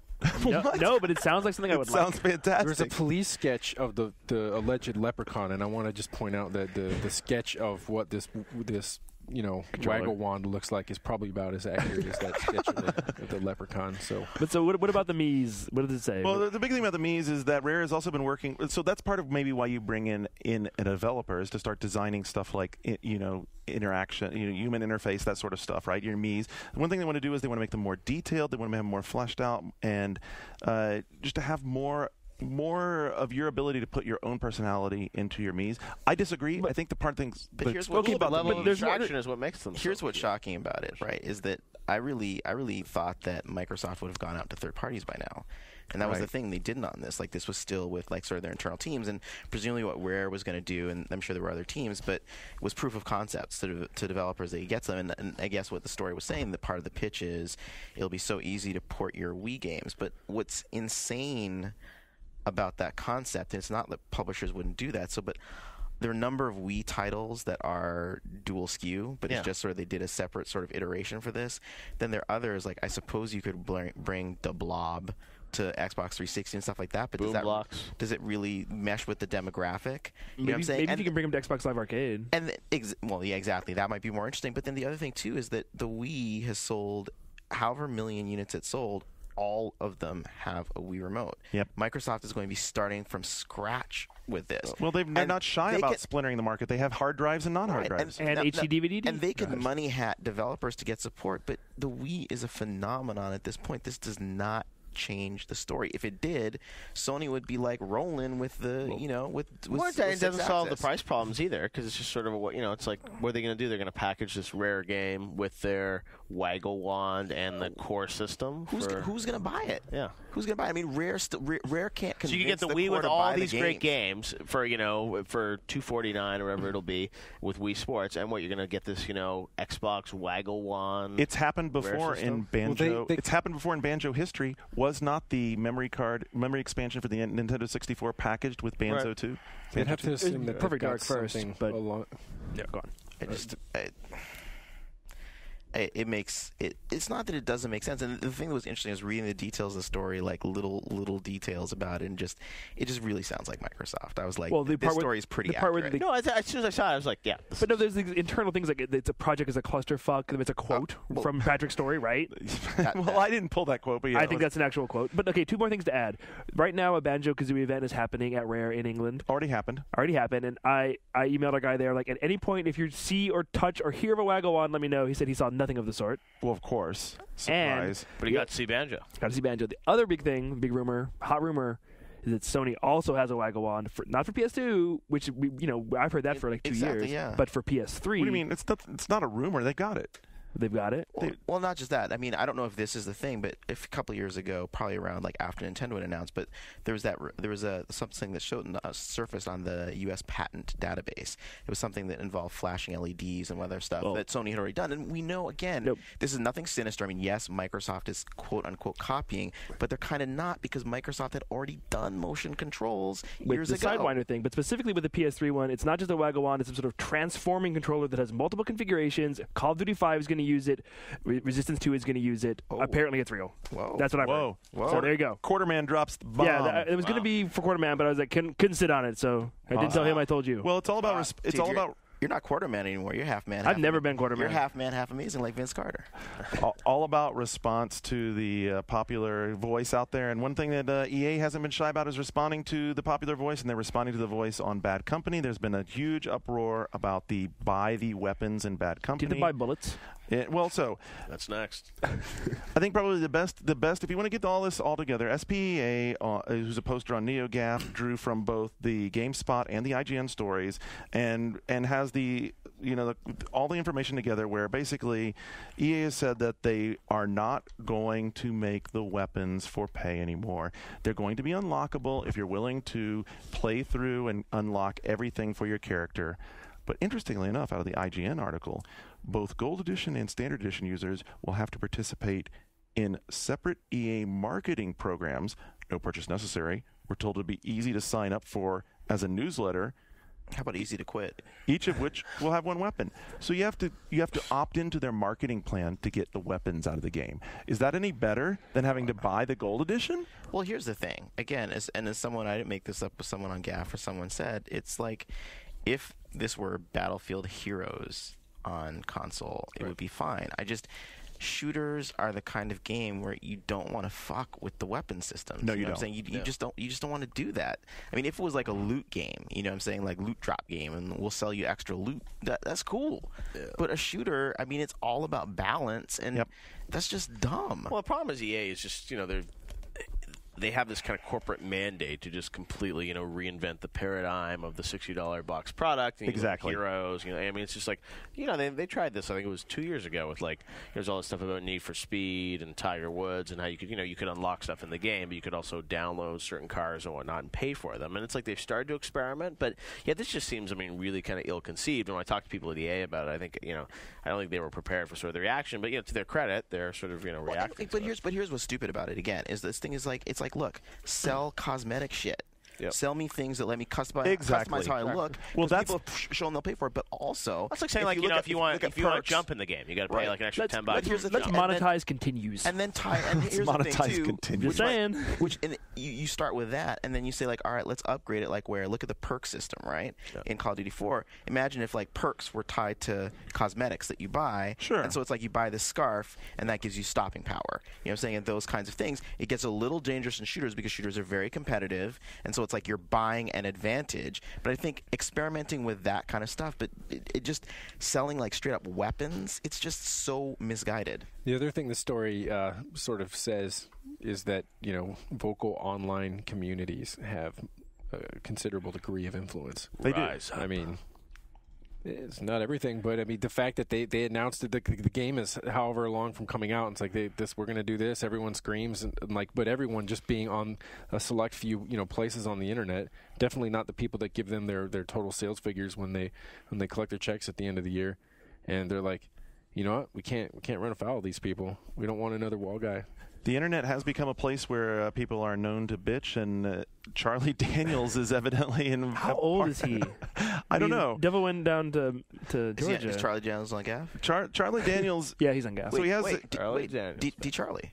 That's D. Charlie. No, I know D. Charlie. He's not Charlie Daniels. He's not D. Charlie. He's not D. Charlie. So if you go to charliedaniels.com, that's where he has his the blog for the band, and he recently posted that he's upset about the use of Devil Went Down to Georgia. It's public domain. No, it's not public domain. I thought it was. No, it's not public domain. It's like the Happy Birthday song now. So all of a sudden, I thought he was complaining that it was public domain. Wait, which one? The regular Happy Birthday or the Stevie Wonder Happy Birthday? I don't know. I don't know the Stevie Wonder Happy Birthday. Well, I'm not going to sing it after that little experiment I did. I don't think the listeners want me to sing. So he sells us on this idea in his blog that he's upset about the idea of there actually being a devil playing the song because it was all just a happy lark before. He wants parents out there to know who have children that he did not grant these people any permission to pervert his song, and he's disgusted by the result. He says, unfortunately, I lost the publishing rights on the song many years ago when a settlement with a former partner and the license to Guitar Hero was granted by the company who now owns the publishing. He just wants a new fucking trailer and a new bass boat. He's like 80. Motherfucker. He's like 80, and the fact that people are talking about him, that's prize enough. Now here's the thing. From talking to John Davis, I mean, did What They Play cover this? I mean, did they have the fact that the devil was in Guitar Hero 3? Because it's got to be on the write-up. It's got to be in the write-up. Look at that song though. The devil went down George. He's looking for a soul to steal. Well, he wasn't that kind of devil. He did steal souls. He wasn't red. He, what's this shit about? I'm pretty sure it's metaphorical, but the game does have satanic contents, and the ESRB rating should reflect it. But he liked to fish. He needed a new bass boat. He probably did. Because come on, that guy, you really think he wrote that song and you're bummed out? Dude, there's like a cartoon devil playing my song. No, but the video game. No, Dude, he's getting a Ranger. Dude, here's the thing. He's full of shit. He bought Guitar Hero 3 on PS2 because he was trying to save money, and he took it home. He fired it up, and then got to the boss fight. On Expert. Exactly. And he was just like, "What the hell?" He was like, "What's that?" Exactly. He was concerned. He's waiting for Fiddle Hero. He would be, really. Continuing on the theme of unexpected celebrities in video games, Stephen King chimed in on Entertainment Weekly on All Things about why House Bill 1423, which we've talked about before, was a very bad thing for video games. And this editorial is awesome because he doesn't play games, and he puts it very clearly that he doesn't play games, but he talks about them intelligently. He talks about Bulletproof. He talks about 50 Cent Bulletproof. Yeah. Okay, let me give you a couple of quick quotes to start this off. He says, first of all, when I first heard about House Bill 14:23, I hit the roof. Blah, blah, blah. He goes on, he says, which means, by the way, that a 17-year-old who can get in to see Hostel Part 2. Which is incredibly violent. We've talked about this Shows before. a dick being cut off in front of your face. I didn't need to know that. Yeah. Would be forbidden by law from buying or renting, one supposes, the violent but less graphic Grand Theft Auto San Andreas. He also goes on to say, now, what does and doesn't have social merit is always an interesting question, but what makes me crazy is when politicians take it upon themselves to play surrogate parents. The results of that are usually disastrous, not to mention undemocratic. Are we excited and amazed that someone else that with a professional career has a reasonable opinion, though? I mean, like, is this, like, the reason that this is new is because it's like, I don't know, like if a kid and you're trying to convince someone and you finally get that one parent on your block and he's like, you know what?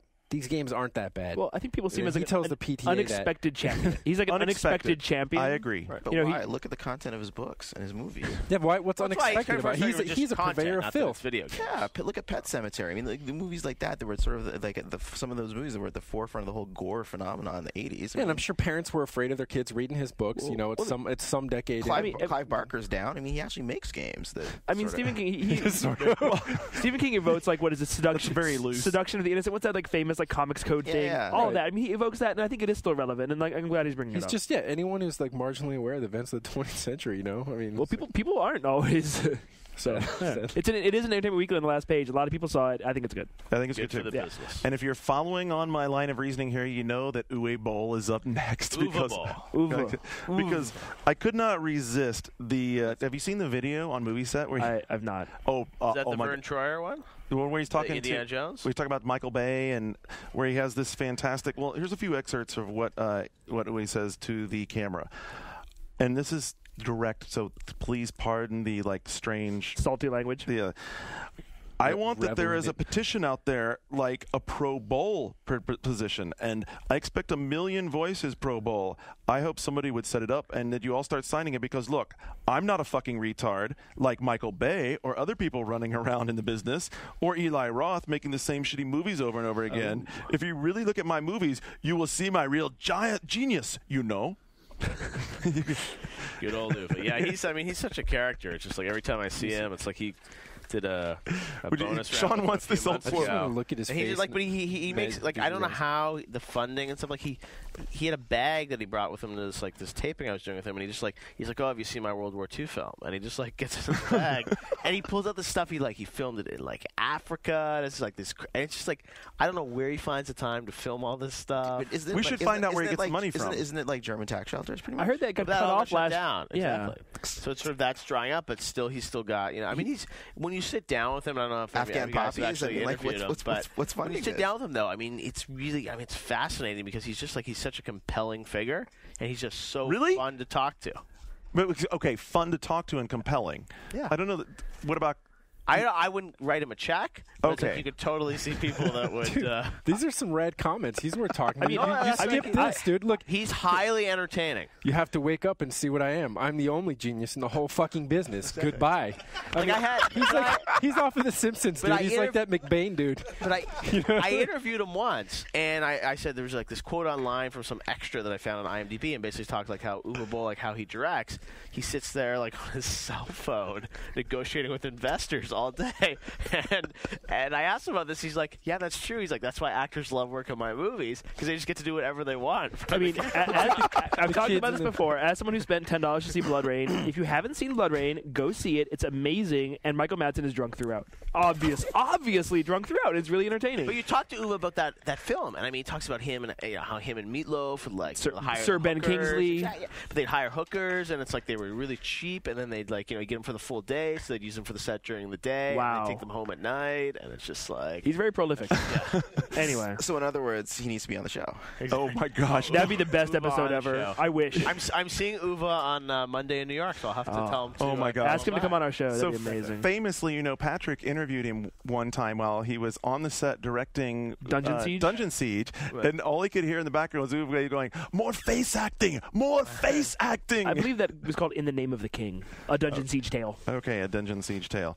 All right, so I'm going to wrap this up here because we're in the movies world. We might as well go to Variety to wrap this up. Variety has the Cutscene blog. It's a great blog. If you're not reading already, you should check it out. It's very strong. I like it a lot. Ben Fritz. It's good stuff. So he has a place where he does guest columns. One of his guest columnists was screenwriter Justin Marks, who dug into this is a big sacred cow, so I know this is going to cause a little debate. That's why I wanted to end it on this. The name of this is Why Hollywood Isn't Actually Pissing All Over Our Favorite Games. And he starts this off by saying, I remember when the Street Fighter movie was first announced, the internet went ballistic, and not necessarily in a good way. He goes on to say that Hollywood has changed, and that the people who are calling the shots there are now young enough to have grown up in the golden age of Nintendo, as he puts it. I know this because I work with these people every day, and I play with them every night on Xbox Live, and that there's a new generation that's taken over. And he turns the coin around and says that it's the gaming world that isn't holding up to their end of the bargain, that fans, and to some extent publishers, have not embraced Hollywood, that they still resist it with almost like a territorialness, and that they expect that if it's given up to a studio, that whenever they hear about a movie, it's going to be a disaster. What do you think, guys? Has it changed? Well, for one, I mean, the whole thing is that it's just like beating around the bush. They're making these movies for the sole purpose of making money. They're manufactured. No one's committed to them. I mean, maybe we can argue about like Mr. Bowl and whether or not he's really passionate about this stuff. But honestly, when I can't imagine, and if I can't imagine a person who's like, you know what, I got to make a Street Fighter movie, I can't like feel for him. Yeah, Go make a fucking movie, dude. Like, his point is right. That, the young, the executives now that are starting around these studios sort of get films. They do. And I mean, but it's the same thing as I see it like, my TV networks like Spike and MTV. That the top guys, typically 10 years ago didn't even know what a video game was, and now people are a little more open to it. But I think what doesn't change is that there are just certain games that I just don't think make good movies, and I think people are still just taking a brand. Or that don't translate. I mean, yeah, exactly. Or that don't translate. I mean, like, look at the fact that the Metal Gear thing is going to finally work. I mean, honestly, when you look at the collage of influences that go into Metal Gear, Escape from New York, comic books, X-Men type mutant stuff, whatever, I don't think that's going to make a good movie. I'll be honest with you. I don't think it's going to come across. The essence of that movie, they would be better off starting with an animated series that was internet exclusive and deal with it that way. And then you look at something like Max Payne, right? Like, honestly, I don't know why they paid for the rights to that. If you look at the concepts that you're able to bring across, a guy whose family was killed and he goes and takes revenge, why the fuck do you need the license? Well, Justin would agree with you because he says we all need to take a long look in the mirror and realize that there are very few mainstream game franchises that could stand next to the best comics of the 80s or the best movies. Well, that's the problem, because when a film is really like close to the subject material, like Silent Hill, and I met those directors, the director and writer, and they're both huge fans of the games, and it comes through. It's so close to the games that all the problems from the game's narrative are there, and like it ends up just being, it's a direct translation, but it's not that necessarily awesome of a movie. With that quote that you had, though, there's a problem there. It's that, like, the games are games, and movies are movies, and comics are comics. They all do what they do, and they do it in different ways. And it's not like a good game is supposed to like automatically, like, you'll know you have a good game on your hands when you can like literally translate it into a movie. That's a hogwash, right? But and this guy's mad that because people see through the fact that they're just trying to cash in. What they're trying to translate is not the game. They're trying to translate the dollars of the people that are already proven that they're committed to paying for a franchise into some other thing. And I don't know if I entirely believe that, simply because remember, Hollywood is just voracious they're so voracious for content that they're remaking movies that weren't that long ago, and they're bringing back TV series like Starsky and Hutch. What the fuck? Why? Transformers, like, G.I. Joe's on exactly the way. All that stuff. So they just inhale stuff from any medium they can. It's not even so much the audience, even though that isn't that part of the same thing, though? It is part of it, but basically it's like someone's already done the work to establish a concept. So there are things they can look at because these guys don't fucking read. But I don't think that they're out of ideas. They don't like to read scripts, so they can just look at some clips and say, okay, I can see it. And the one person who I don't actually think is condescending, at least on the first flick, by the time he gets to the second and third, it's something different. But look at what Bruckheimer did on the first Pirates of the Caribbean, bringing in someone like Johnny Depp, a serious actor, backing him when he's doing this swishy Captain Jack, and turning that into an icon. A film based on a ride. But that's why. But look at like Prince of Persia. That's what I'm saying. I think Bruckheimer. That's a damn good example. At the very least, the first one could be good.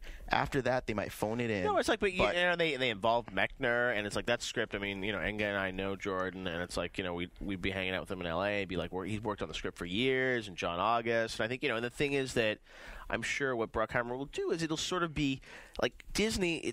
It's based on a video game, but for the amount of money they're spending on that and everything, it's like they're not. They sort of care that they're selling it to the video game crowd, but it's much bigger than that. I think, and, if they're only trying to get the guys who bought Prince of Persia into the theater, I mean, they're losing money.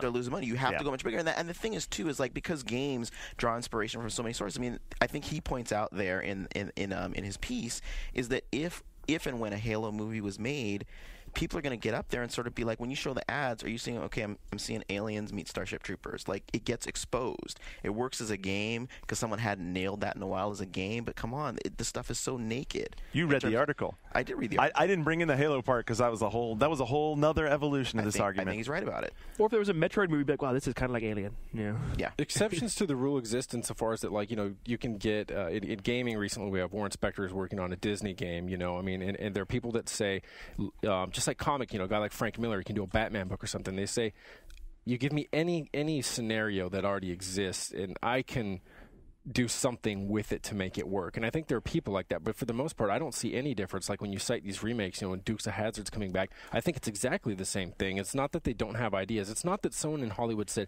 you know what, I can't do any better than a car with the Confederate flag on the top and some fucking hillbilly like Uncle Jesse or whatever. But it's that they're like, there's people that like this and they're nostalgic for us. There's in the same way that there's people that like Halo. That's right. And the difference between, these, if I make this movie or if I make that movie, I can count on these people on their pre-established interest in the product. But here's how it has to be done. How many people here watch Battlestar Galactica? I do. I do. I don't. Okay, so not too many here, but there are a lot of people twittering about it, like all that stuff. I mean, at the end of the day, what they did there was reinvent the show. Yes. I notoriously fell out. I watched the entire first season. I started watching the second season, but lost track, and then when I tried to pick it up again, it was too much had changed. That's what you need to do with Metal Gear. That's what you need to do with Halo. I don't think a straight translation is going to work. But has this ever happened with a movie based on a video game property? No. In the history of cinema yet? No. Prince of Persia will probably be the first. So this is like the only... I mean, yeah. Doom didn't do it for you? No. No. Nor Resident Evil, nor. No. So why are you guys so up on the Prince of Persia movie? Out of curiosity, have you guys seen They're big Orlando Bloom fans. He is dreamy. Well, I mean, Mechner and John August, like Jeff said, but also just what Bruckheimer's... I mean, again, Bruckheimer's the guy who did Black Hawk Down and did, Which is a movie of that caliber. Bruckheimer did Black Hawk Down? Producer. But yeah, I mean, Bruckheimer, I think, knows how to do action. And a movie of that, like, this is not going to be a $30 million film. It's like it's going to be, Disney sees it as like their next Pirates. So it's like Mike Newell's directing it, who did Harry Potter. 4. I mean, it's a big tentpole release. It's going to be marketed to hell and back. It's the kind of people who pay attention. I mean, Mike Newell is not going to be talking to his investors while he's setting up a shot. Not going to happen. Yeah. All right, that's that. We need a smoke and a light for Jeff because that's it, dude. Your cherry's gone. That's it. Felt good. It's time to kick it back. So wait, Garnt, you going to roll over and fall asleep? Let's do it again. No, that's your job, man. Guys, we'll do that at dinner in a little bit. All right, folks. We love you. Glad you joined us this week. Catch up with us at boards.oneup.com. Andrew's going to have the show notes up on the blog. So for Andrew, Shane, and Guy, Jeff, thanks very much. Sean, this is Garnet. We'll see you next week. Until then, we are Ghost.